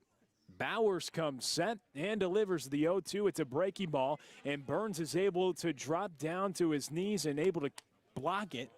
A huge block right there. If it got by him, it would have been a lead for the YD Red Sox if Zach Liu was running on the play. But 1 ball, 2 strikes after the breaking ball misses low. Wyatt Hoffman didn't offer.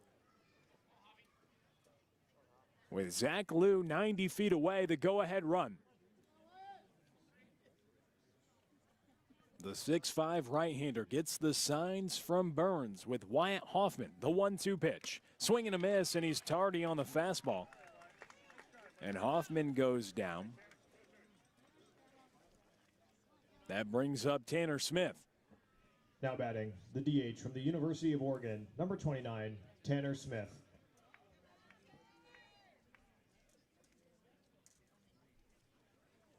Bowers had 86 strikeouts in 62 innings at Northern Colorado this past season, an impressive mark. Got the strikeout of Wyatt Hoffman, now has to deal with Tanner Smith. First pitch, breaking ball taken for strike 1. Getting ahead of Tanner Smith, who leads the team with runs driven in. Walked in the 3rd, flew out to left in the 1st. He's hitting 167 with runners in scoring position and 2 outs. And the 0-1 misses up and in. 1 ball, 1 strike. So the inning started with a Drew Bowser ground rule double. Zach Liu then dropped down a bunt. The throw went wide by Peter Burns. Liu was able to get to second, and Bowser scored from second on the play. Then Briley Knight bunted to get Zach Liu to 3rd. And then Wyatt Hoffman struck out, and Tanner Smith waves at a breaking ball. Now there's 1 ball and 2 strikes here to Tanner Smith in the top of the 5th. 1-1 ball game here with 2 outs. And the pitch from the right-hander misses low, check down to the 3rd base umpire. So he didn't go around. Tom Ryberg says that Tanner Smith held up. Dylan Bowers, though, making his 6th appearance of the summer. Here for Bourne pitching. The top of the 5th, 2 outs, 2 balls, 2 strikes to Tanner Smith. And the pitch. Tanner Smith hits it to the right side, and YD's going to take the lead. It's into right field, and Tanner Smith drives in his team-leading 15th run of the season. Zach Liu comes across to score. 2 across for YD here in the top of the 5th, and they have a 2-1 lead here at Doran Park. Cal Poly, number 22, Brooks Lee. Tanner Smith with 2 balls and 2 strikes drove it to right field and is able to drive in Zach Liu from 3rd base. He's aboard with an RBI single with 2 outs here in the top of the 5th. And Bowers now has to deal with Brooks Lee. Bowers delivers the fastball upstairs for ball 1. So 2 across for YD in the frame. They respond after surrendering the lead in the bottom of the 4th. They have Drew Bowser with the ground rule double, and Zach Liu coming to score thereafter on the single from Tanner Smith. Brooks Lee is 8 for his last 14 since his 0 for 9 stretch here with YD. He's really been on a tear as of late. 2 balls, no strikes, and a hitter's count. And the pitch from Bowers. Brooks Lee hits this one to center field, and it's going to be down. 1 bounce into the glove of Joe Lampe, the center fielder. And Brooks Lee with a base knock. That extends the line to Dominic Keegan. Now batting, the left fielder. So runners on 1st and 2nd. Dominic Keegan. Here in the top of the 5th. 2 already across for YD. They lead 2-1. And a crucial inning for YD after going down to respond. Drew Bowser to lead off the frame with a ground rule double. Then he came across to score on the bunt from Zach Liu, and then Zach Liu came across to score. After he was advanced to third by Briley Knight, Tanner Smith drove him in. Breaking ball taken for strike one to Dominic Keegan.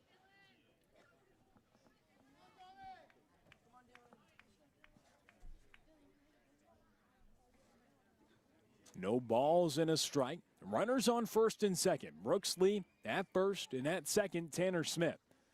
Back-to-back hits with 2 outs for YD, but a breaking ball that gets in there for a strike again to Dominic Keegan, and now he's in an 0-2 hole. Here with 2 outs and 2 aboard for YD in the top of the 5th. They lead 2-1 now after scoring 2 in this frame. Bowers comes set, checks on Smith, and the 0-2 fastball that misses high and outside the strike zone.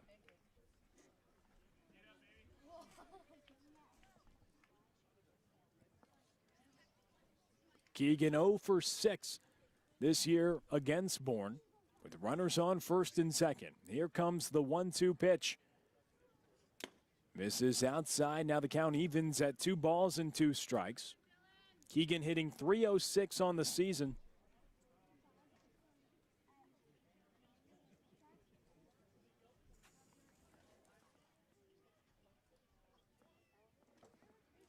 Two balls, 2 strikes, 2 outs here in the top of the 5th, and 2 aboard for YD. Bowers with the breaking ball. Keegan goes around. Ball scoots away from Burns. He gathers, throws to first. On the outside of the line to Joshua Moylan. Able to step on the bag, and Keegan retired via the strikeout. So YD, they come and take the lead in the top of the 5th. 2 runs come across to score on 3 hits and 2 left on the base paths. But in the middle of the 5th, it's a 2-1 lead for the Red Sox on the YD Red Sox Baseball Network.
Back with you on the YD Red Sox Baseball Network. And Jarrett Godman on the mound. YD leading 2-1 in this ball game. Bottom of the 5th. And bottom of the 6th over at the Gov in Falmouth. It's a 1-1 score between Harwich and Falmouth. Of course, got to keep an eye on the scoreboards around the league. And Harwich, who YD is chasing in a 1-1 game in the bottom of the 6th, but YD taking the lead after a 2-run top of the 5th, where they had 3 hits in the frame against the relief pitcher. Now, speaking of relievers, Jarrett Godman on the mound for YD. And the 0-1 pitch is taken for strike 2 to Dalton Rushing. Rushing leads the team with 20 runs driven in, hitting .293 on the summer. He has 6 home runs, but he's hit a home run in back-to-back games headed into this contest. Godman's got him in an 0-2 hole. The pitch taken outside for ball 1. But Godman came in to face Max Anderson and was able to get the strikeout to end the 4th. So his first complete inning of work here coming in the bottom of the 5th. After he came in relief of Patterson, who surrendered the go-ahead run at the time last frame, and rushing crushes this ball to right field. Got a big piece of it, and it hits down in right field. Chase Lichell gathers it off the wall, and he has a stand-up double to lead off the fifth. So he says to Drew Bowser, what you can do, I can do better, and he starts off this frame with a double as well as he crushed the ball. He's been getting good pieces of the ball lately, back-to-back games with home runs, and then crushes it to right field, right to the left of the 360 sign at Doran Park. And Colby Thomas now comes to the plate, and he's reached base safely in 6 straight games after he walked in the third, then stole second.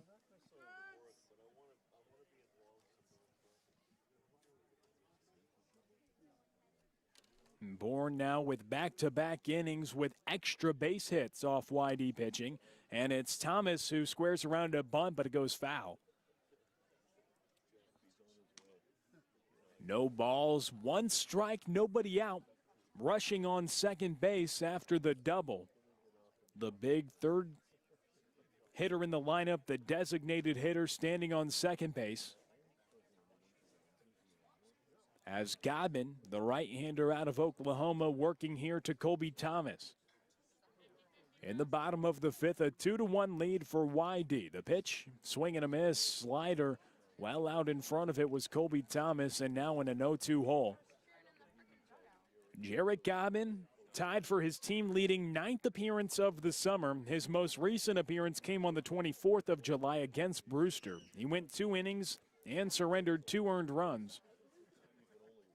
Has a 3.93 ERA in 16 innings. Swing and a miss, though, and Cody Huff able to gather as it's Colby Thomas who strikes out, and Jarrett Godman now with 18 strikeouts compared to just 4 walks on the summer. After getting 2 strikeouts here in this relief appearance, Tanner Schobel, he's 0 for 2 today on a 5-game hitting streak coming into this one. He's hit safely in 7 of his past 8 games, hitting .297 on the summer. Playing shortstop today. And breaky ball misses outside. From Jarrett Godman, 1 ball, no strikes with 1 out. YD up by 1. Here against the Bourne Braves, who are trying to avoid losing 4 in a row despite already clinching the West Division regular season title. 1 ball, no strikes, 1 out.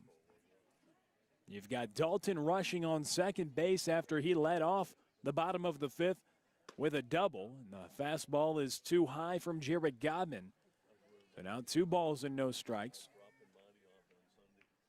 But YD on their 3rd pitcher, but they were expecting to run through some arms today, especially with the off day tomorrow. Let those arms rest and get ready to go through that final stretch of the season, when they'll play Friday, Saturday, Sunday, Monday, Tuesday, Wednesday, and the season will be all wrapped up. But before the off day, they typically have operated with that bullpen day pre-off days. Over the last 2, they've done just that. Had Nolan McCarthy start one of those games, and then Eric Yost. Yost was again today, then Patterson, and now Jarrett Godman, the 3rd arm out of the pen for YD. But a 3-0 count now to Tanner Schobel. Godman kicks and delivers. He's swinging on 3-0. Brooks Lee, he dives to get to it, gets rid of it quickly. Drew Bowser not able to scoop it out, and it's Dalton rushing on 3rd base. He doesn't advance, and it's Schobel who's on 1st. But how about Brooks Lee saving a run on the infield? He vacuums it up, dives over behind the second base bag, doesn't make the play over to 1st, scooped out by Drew Bowser, but Schobel aboard with the single after a great defensive play to just keep it on the infield by Brooks Lee, saving a run if that gets to the outfield. But Dalton rushing, though, advances to 3rd, and it's Tanner Schobel on 1st. So an incredible play by the shortstop Brooks Lee, and Joshua Moylan now to the plate with runners on the corners as the Bourne Braves have the tying run now at 3rd base in the form of Dalton rushing. Godman, deep breath. First offering comes to Moylan. Breaking ball in there for strike 1. Godman opting to utilize his off-speed pitches here to the Bourne Braves today.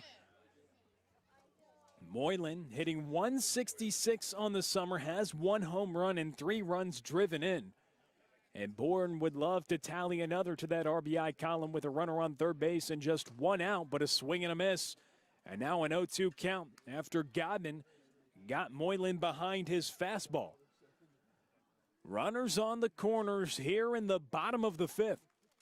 6 hits for Bourne today. Out hitting YD 6-4, but trailing by a run, but also threatening here in the bottom of the 5th. Godman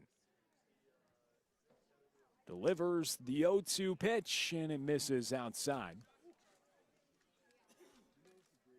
Jared Godman working to Joshua Moylan with just 1 out. Here in the bottom of the 5th, and Bourne with runners on the corners.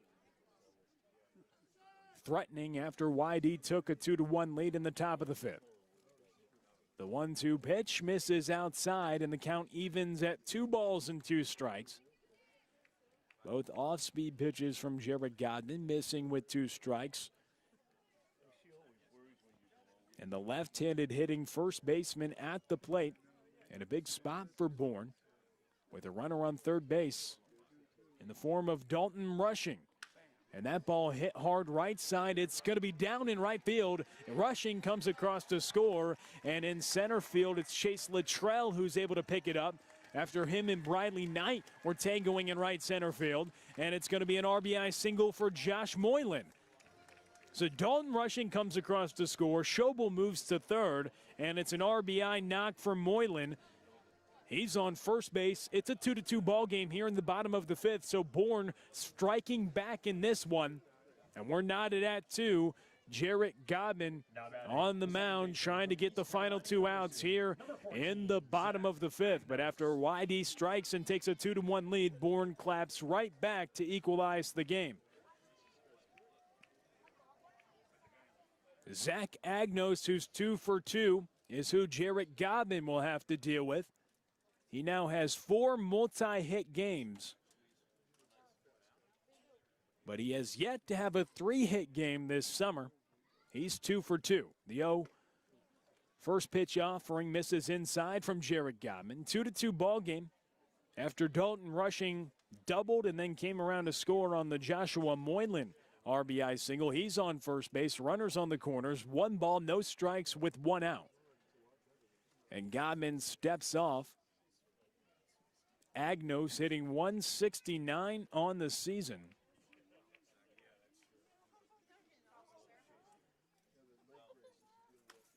And it's fouled away to the right side. 1 ball and 1 strike. The first time that Jarrett Godman has faced the Braves, despite a team leading 9th appearance, tied with Jacob Metter out of the bullpen. Harwich now has a 2-1 lead over Falmouth in the top of the 7th. As the bunt attempt over by Agnos misses, and it looks like it caught a little bit of his hand, shaking out his left hand after that bunt attempt. Staying at the plate, looking to drop it down with runners on the corners. And 1 out here in the bottom of the 5th, but now with 2 strikes. Don't know if that factors into the equation. 1 ball, 2 strikes with 1 out. Runners on the corners. It's Moylan at first and Tanner Schobel over at third. The go-ahead run waiting 90 feet away for Bourne here in the bottom of the 5th. Godman kicks, delivers, and it misses low. The solid, though, 2-strike offering from Godman. It just swept outside the strike zone. He got a nod from Cody Huff saying, hey, good offering right there. That's where he set up, tried to get Agnos to chase, who is prone to strike out. 2 balls and 2 strikes and the pitch. It's popped up right side, foul out of play. In the bottom of the 5th, we've got a good ball game on our hands here at Doran Park. Bourne on a 3-game skid, trying to snap out of it. Getting ready to gear up for the playoffs where they know they'll be headed. YD, on the other hand, they've got to play really good baseball to finish the season and hope for some help from Harwich if they want to continue their season beyond the regular season, as the 2-2 pitch is fouled away to the left side on the ground. The last time that YD was able to top Bourne came July 22nd, 2019. So it's been over 2 years, and of course they haven't beat him this year, and there was no Cape League season last year. 2 balls, 2 strikes. Godman comes set and delivers the 2-2. It's a changeup that misses inside, and now the count runs full.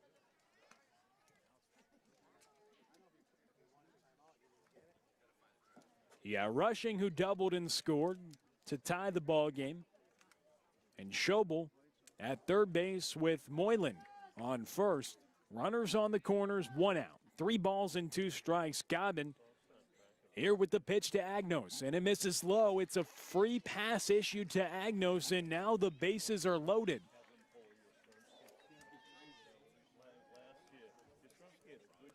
You've got the bases juiced with just 1 out for Peter Burns, and Scott Pickler wants to have a word with Joe Peters. So Pickler now walks out to talk to home plate umpire Joe Peters for a little bit. And Peters and him talking. We'll see what he wants to do. The umpires are now going to converse. Tom Ryberg and Joe Caraco, now they're all going to be having a conversation. Not really sure what Pickler was asking about in that situation after the full count at bat from Zach Agnos, and I don't think anyone else in the broadcast booth knows, or they probably relay that information to me, but we'll see what they're talking about in this situation. Here in the bottom of the 5th, 1 already across, as Bourne has tied the game, but they're threatening now with the bases loaded. But now it's going to be Joe Peters who calls Pickler over. And they're going to have a conversation. Still not really sure what's happening here.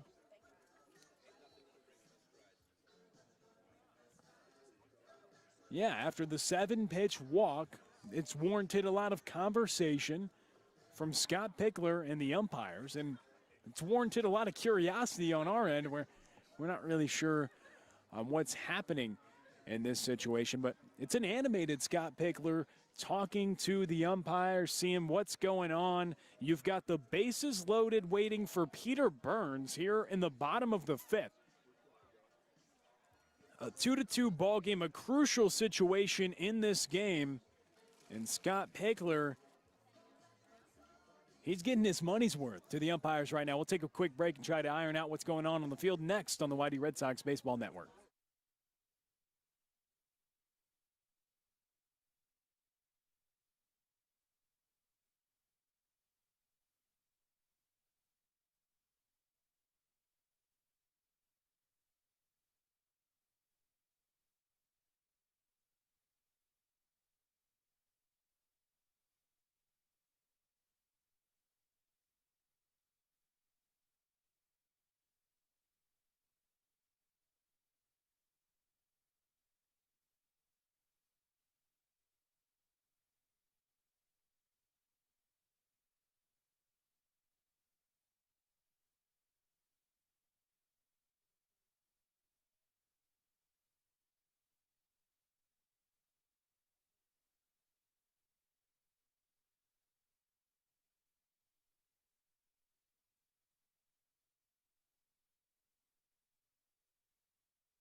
Back with you on the YD Red Sox Baseball Network. So we kind of ironed out what the situation was. Scott Pickler, he was a little upset because Zach Agnos on the third ball appeared as though he was calling time, which Jarrett Godwin then threw a slow pitch. No time was granted. It was called ball three. Then he went on to walk Agnos, which loaded the bases, and then a huge conference, waiting a while. Then he went to a bullpen pitcher.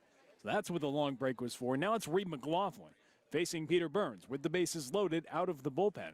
And YD's all-star reliever first pitch misses outside to Peter Burns. 3 days rest for McLaughlin, last pitched against Brewster. But 14 1/3 tossed for McLaughlin this season. And just as a .62 ERA, has just allowed 1 run in 14 1/3, was named an all-star. He's been really good out of the bullpen with 3 saves, coming in a big spot here. In the bottom of the 5th with the bases loaded in a tie ball game here to Peter Burns after Godwin walked Agnos, and now Burns at the plate. McLaughlin has pitched 4 scoreless innings against the Western Division. The 2-0 pitch, it's Agnos who tries to drop it down. McLaughlin collects it and throws it over to Bowser at first. So it's Peter Burns with a bunt to take the lead for Bourne. Peter Burns comes in on 2 balls and no strikes, drops it down. Reed McLaughlin collects and throws it over to first base, but it's a 3-2 lead now in the bottom of the 5th for the Bourne Braves. Now batting, the left fielder from Wake Forest University, number 15, Lucas Costello. So the second run comes across to score in the bottom of the 5th. Tanner Schobel. And Moylan advances to third. While Agnos is on second. He was the one with the walk after the foul ball to Costello. To the right side, no balls and a strike. Reed McLaughlin trying to get the final 2 outs here in the bottom of the 5th. He got an out on a Peter Burns bunt, but an RBI for Burns after he bunted with the bases loaded to drive in Tanner Schobel. Off-speed pitch misses low from Reed McLaughlin. A 3-2 lead for Bourne. Here in the bottom of the 5th, and the right-hander from BYU working with runners on second and third. The inning started with a Dalton rushing double, the third-place hitter in the order. As the ball fouled back to the screen, straight back. On the fastball from McLaughlin by Lucas Costello. The left fielder who's 0 for 2 today. The 9th place hitter in the lineup as the top of the order, Joe Lampe on deck. 1 ball and 2 strikes with 2 outs. Reed McLaughlin working bottom of the 5th. Bourne leads by a run with runners on second and third. McLaughlin comes set. The pitch, it's a breaking ball. Popped up right side. Coming in on it is Chase Luttrell, and he comes in to make the play. So 2 runs come across to score for Bourne during the frame. 3 hits for the Braves and 2 left on. But after 5, a 3-2 lead for Bourne. You're listening to YD Red Sox Baseball on the YD Red Sox Baseball Network.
So Cody Huff will lead things off for YD in the top of the 6th. Now batting. They trail now 3-2 here in the top of the 6th. After Bourne scored 2 runs in the bottom of the 5th, following 2 runs scored by YD in the top of the 5th. The last 3 half-inning scoring has been in the equation. It started with Bourne. In the bottom of the 4th, they took a 1-0 lead. Then YD took a 2-1 lead and 2 runs for Bourne in the bottom of the 5th, and they're up 3-2 as Bowers faces Cody Huff to begin the frame. As he fouls the second offering back, and 1 ball, 1 strike to the Stanford catcher, Cody Huff.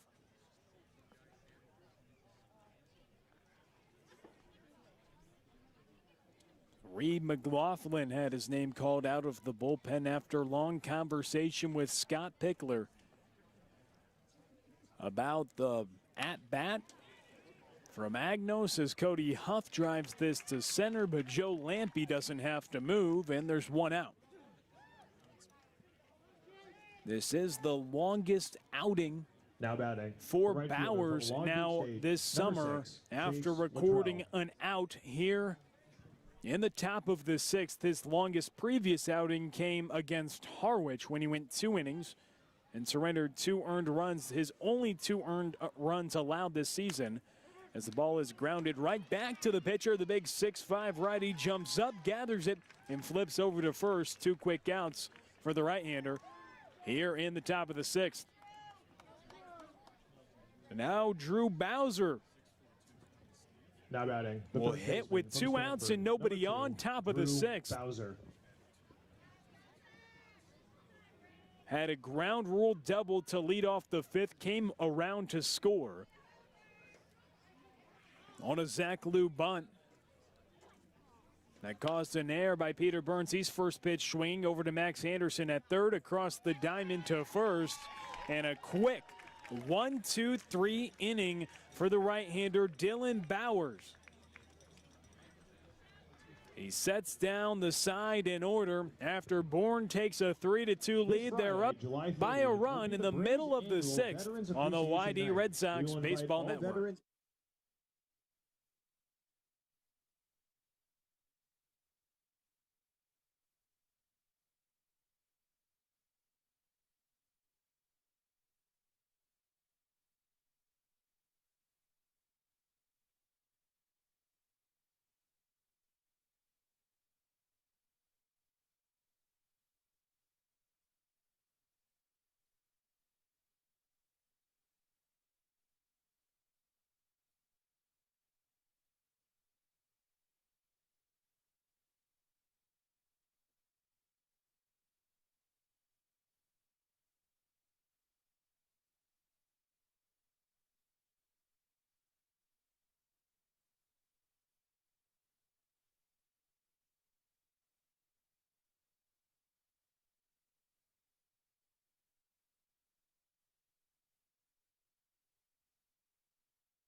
Now batting, the center fielder from Arizona State University, number 4, Joe Lampe. So the top of the order due up for Bourne in the bottom of the 6th. And they lead by a run, 3-2 the score in favor of the Braves. As Reed McLaughlin, still on the mound for YD, came in relief of Jarrett Godman last inning, and his first offering to Lampe misses up and away for ball 1. Harwich leading 3-1 over Falmouth in the top of the 8th. McLaughlin next offering. Misses up and outside. No appeal down to third. Tom Ryberg says that Joe Lampe didn't go around.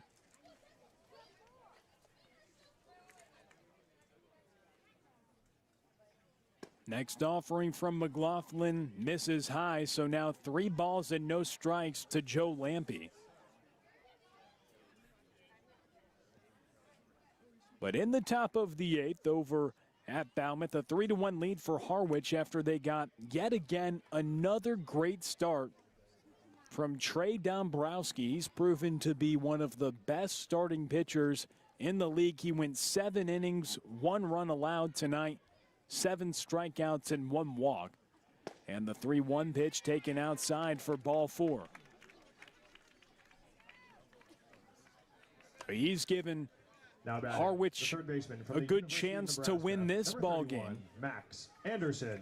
After going 7 innings over at Falmouth, other doings around the league, Wareham is leading 2-0 over Brewster, top of the 4th at Wareham. As Joe Lampe gets aboard on first base, the first time this season he's reached base 4 times in a game.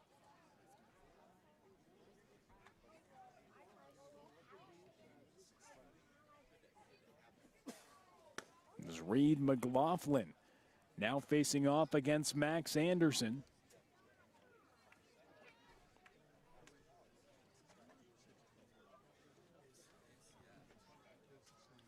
One ball, no strikes. The pitch from McLaughlin misses high here in the bottom of the 6th. 7 hits for Bourne and 3 runs. And after 2 quick balls to Max Anderson, it warrants a mound visit.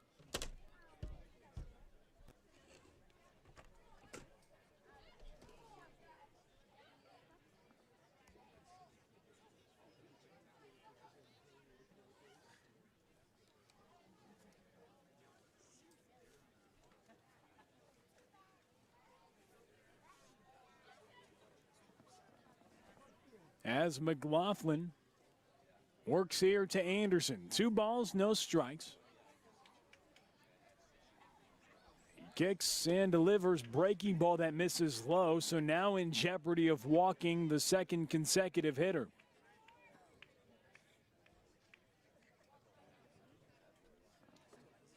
Here in the bottom of the 6th, Bourne up by a run. The 3-0 pitch up and in. And back-to-back walks issued by Reed McLaughlin. Now batting, showing some signs of being human after being really untouchable all season long. Back-to-back walks. And now Dalton rushing, coming to the plate with runners on first and second. He torched the ball to right field last time for a double. That led off the 5th when Bourne scored 2 runs and took a 3-2 lead. After 2 runs in the bottom of the 5th by hitting here in the bottom of the 6th with runners on first and second. And check swing, foul ball, left side as the net keeps it from going to be a souvenir. But Dalton rushing 20 runs driven in to lead the team, hitting .293. Has a double today. In his previous 2 games, he's had a home run in each of them. And this is McLaughlin's first multi-walk inning this month. McLaughlin looks back. The 0-1 breaking ball misses outside.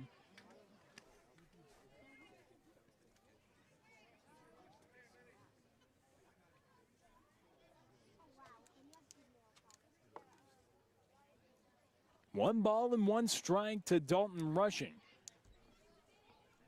Rushing 1 for 3 with a double and run scored. Check over on second. Brooks Lee trying to go to the back pick. As McLaughlin turned around, looked at Lee. But Joe Lampe was back in time.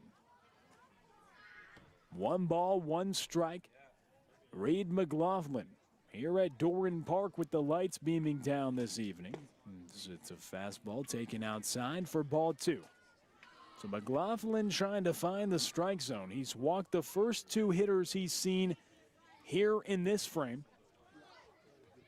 And it's already the 6th walk drawn for Bourne today after they've gone through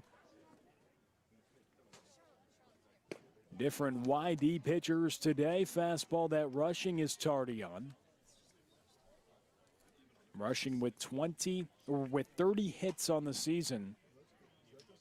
Leading the team with Wyatt Hoffman for YD, each with 30 hits, with no Christian Knapczyk in the lineup over the past 4 games for Bourne. And the 2-2 pitch, swing and a miss by Rushing. He goes down on the strikeout. And Reed McLaughlin able to come back and get out number 1. The 16th strikeout for Reed McLaughlin this season. He's thrown 15 1/3 out of the bullpen after recording that out with 16 strikeouts. Grounded up the middle, could be 2. Wyatt Hoffman gathers, steps on second, over to Bowser at first, but not able to get it in time, came off the bag. But Hoffman is able to step on second. And runners will be on the corners from Virginia Tech, number for 27, Tanner Schobel, the shortstop from Virginia Tech, who is now on a 6-game hitting streak after having a single and scoring in the 5th. 8 of the past 9 games he's now hit safely. Batting here in the bottom of the 6th with runners on the corners. Reed McLaughlin gets the signs from Cody Huff. And the first offering taken upstairs for ball 1.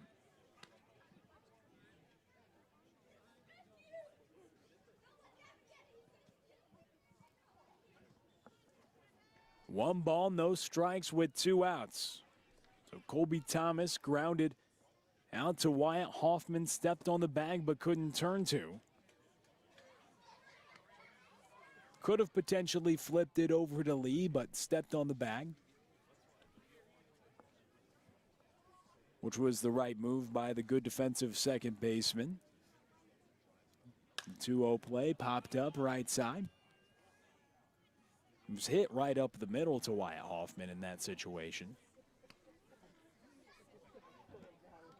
And Tanner Schobel, the shortstop, at the plate with 2 balls and a strike as C.J. Culpepper gets warm in the bullpen. Bottom of the 6th, 1-run ball game in favor of Bourne. They've got runners on the corners. The 2-1 popped up foul out of play. But they're using their big back end arms. They know they've got to get this game. But trailing by a run, trying to keep it here and flip it back over to the offense. In the 7th, they've got 8, 9, and 1 due up. Lou, Knight, and then the top of the order. 2 balls, 2 strikes, 2 outs. Runners on the corners. And the pitch taken for strike 3. Reed McLaughlin with the strikeout. And Schobel goes down looking. His 2nd K of the inning. He works around 2 walks to begin the frame and comes back with 3 consecutive outs, including 2 strikeouts. And Bourne held off the scoreboard in the bottom of the 6th. No runs, no hits, but 2 left on. And after 6, it's a 3-2 lead for the Braves on the YD Red Sox Baseball Network.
Back with you on the YD Red Sox Baseball Network. A 3-2 ball game here in the top of the 7th. And Mr. Brad Klein's going to let it rip for you the rest of the way. Well, thanks, Will. Tall task here to follow you, but I'm going to try. 3-2, the Braves lead.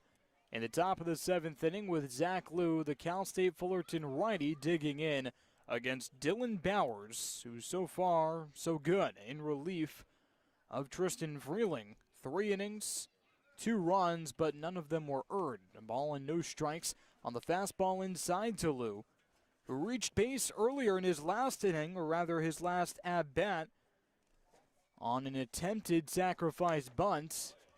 But an error by Peter Burns costed Bourne. Ended up being a run on a wide throw to Joshua Moylan at first base. 1 ball and 1 strike after the foul ball.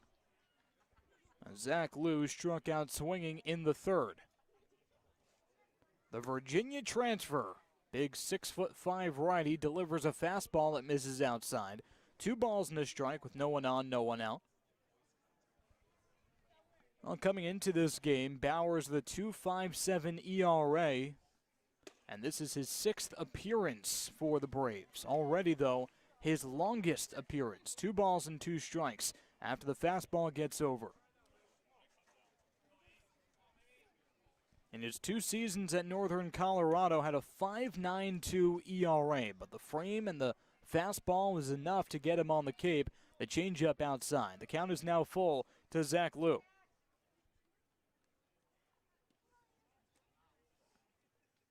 Payoff pitch, swung on and popped foul out of play.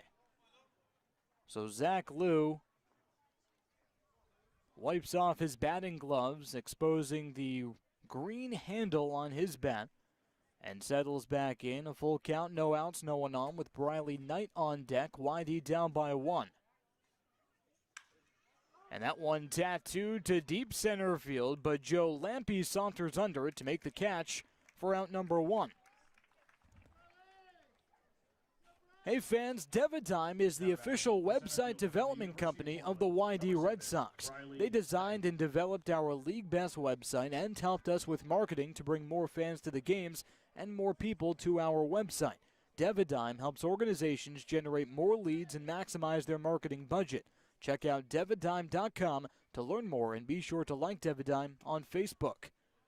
First pitch fastball upstairs above the helmet of Briley Knight, the left-handed hitting Portland product. 1 ball and no strikes, 1 out, no one on.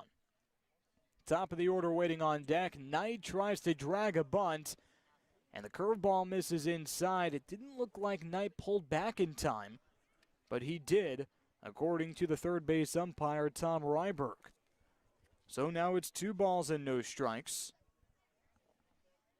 with the Red Sox down by 1 in what is likely the most crucial game of the season so far. Fastball misses inside. 3 balls and no strikes to Briley Knight. And the scoreboard means a lot to the Red Sox. On the precipice of being eliminated mathematically from that 2nd spot and final spot in the Eastern Division playoffs, as the 3-0 gets over. 3 balls and 1 strike on the fastball. This scoreboard means a lot. The other scoreboard that means plenty is that of the Mariners. They lead 4-1, possessing that 2nd and final playoff spot over Falmouth. And Briley Knight gets under 1 to shallow right field. Colby Thomas on for a look. He makes the catch on the run, straddling the line for the 2nd out.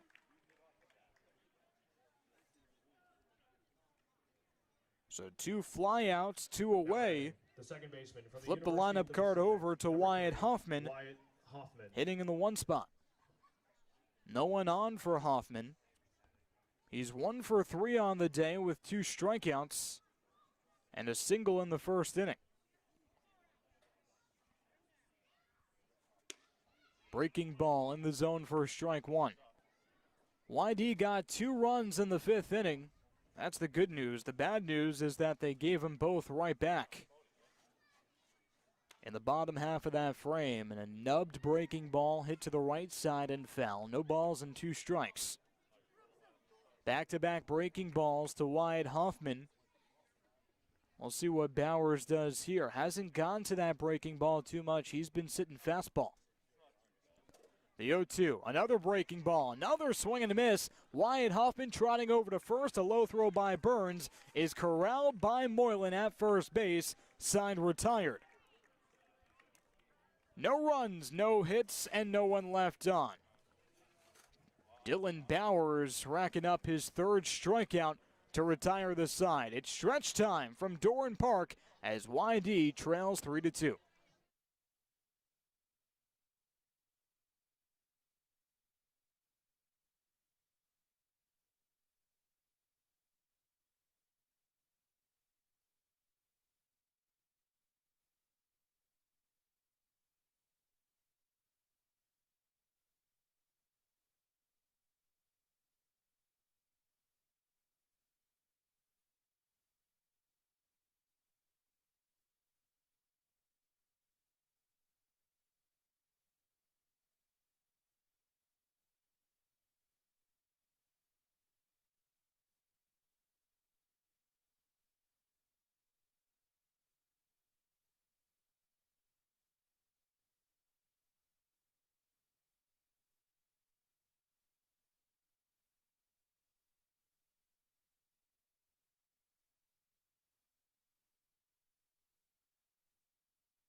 Bottom of the seventh inning on the YD Red Sox Baseball Network. Bourne 3, YD 2 in what is the biggest game of the season for the Red Sox, on the precipice of being mathematically eliminated from the CCBL playoffs. Joshua Moylan, the left-handed hitting first baseman, digs in to lead off this frame for Bourne.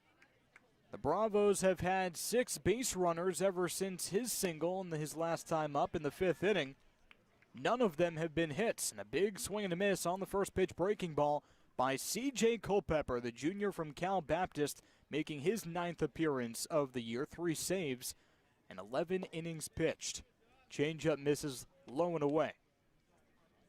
1 ball and 1 strike with YD down by 1, but just as importantly, top of the 9th inning, Harwich 4, Falmouth 1. The Mariners in sole possession of that second and final playoff spot from the East, and the fastball swung on and missed by Moylan. 1 ball and 2 strikes. Joshua Moylan had that RBI single in the 5th. Other than that, a walk and a ground out. The 1-2 from C.J. Culpepper. Fastball taken for strike 3 called. C.J. Culpepper starts off the 7th inning with a bang. 1 away, no one on. In the bottom of the 7th for Zach Agnos. University, number 14, Zach Agnos. Agnos has reached base 3 times today, 2 singles and a 7-pitch walk in the 5th inning. Now that actually sparked a lot of controversy between Scott Pickler and the umpire crew, Joe Peters especially behind the plate. Jared Godman was on the mound for that walk. And it looked like Agnos had called time. The umpire, Joe Peters, standing up behind the plate. Godman threw the ball.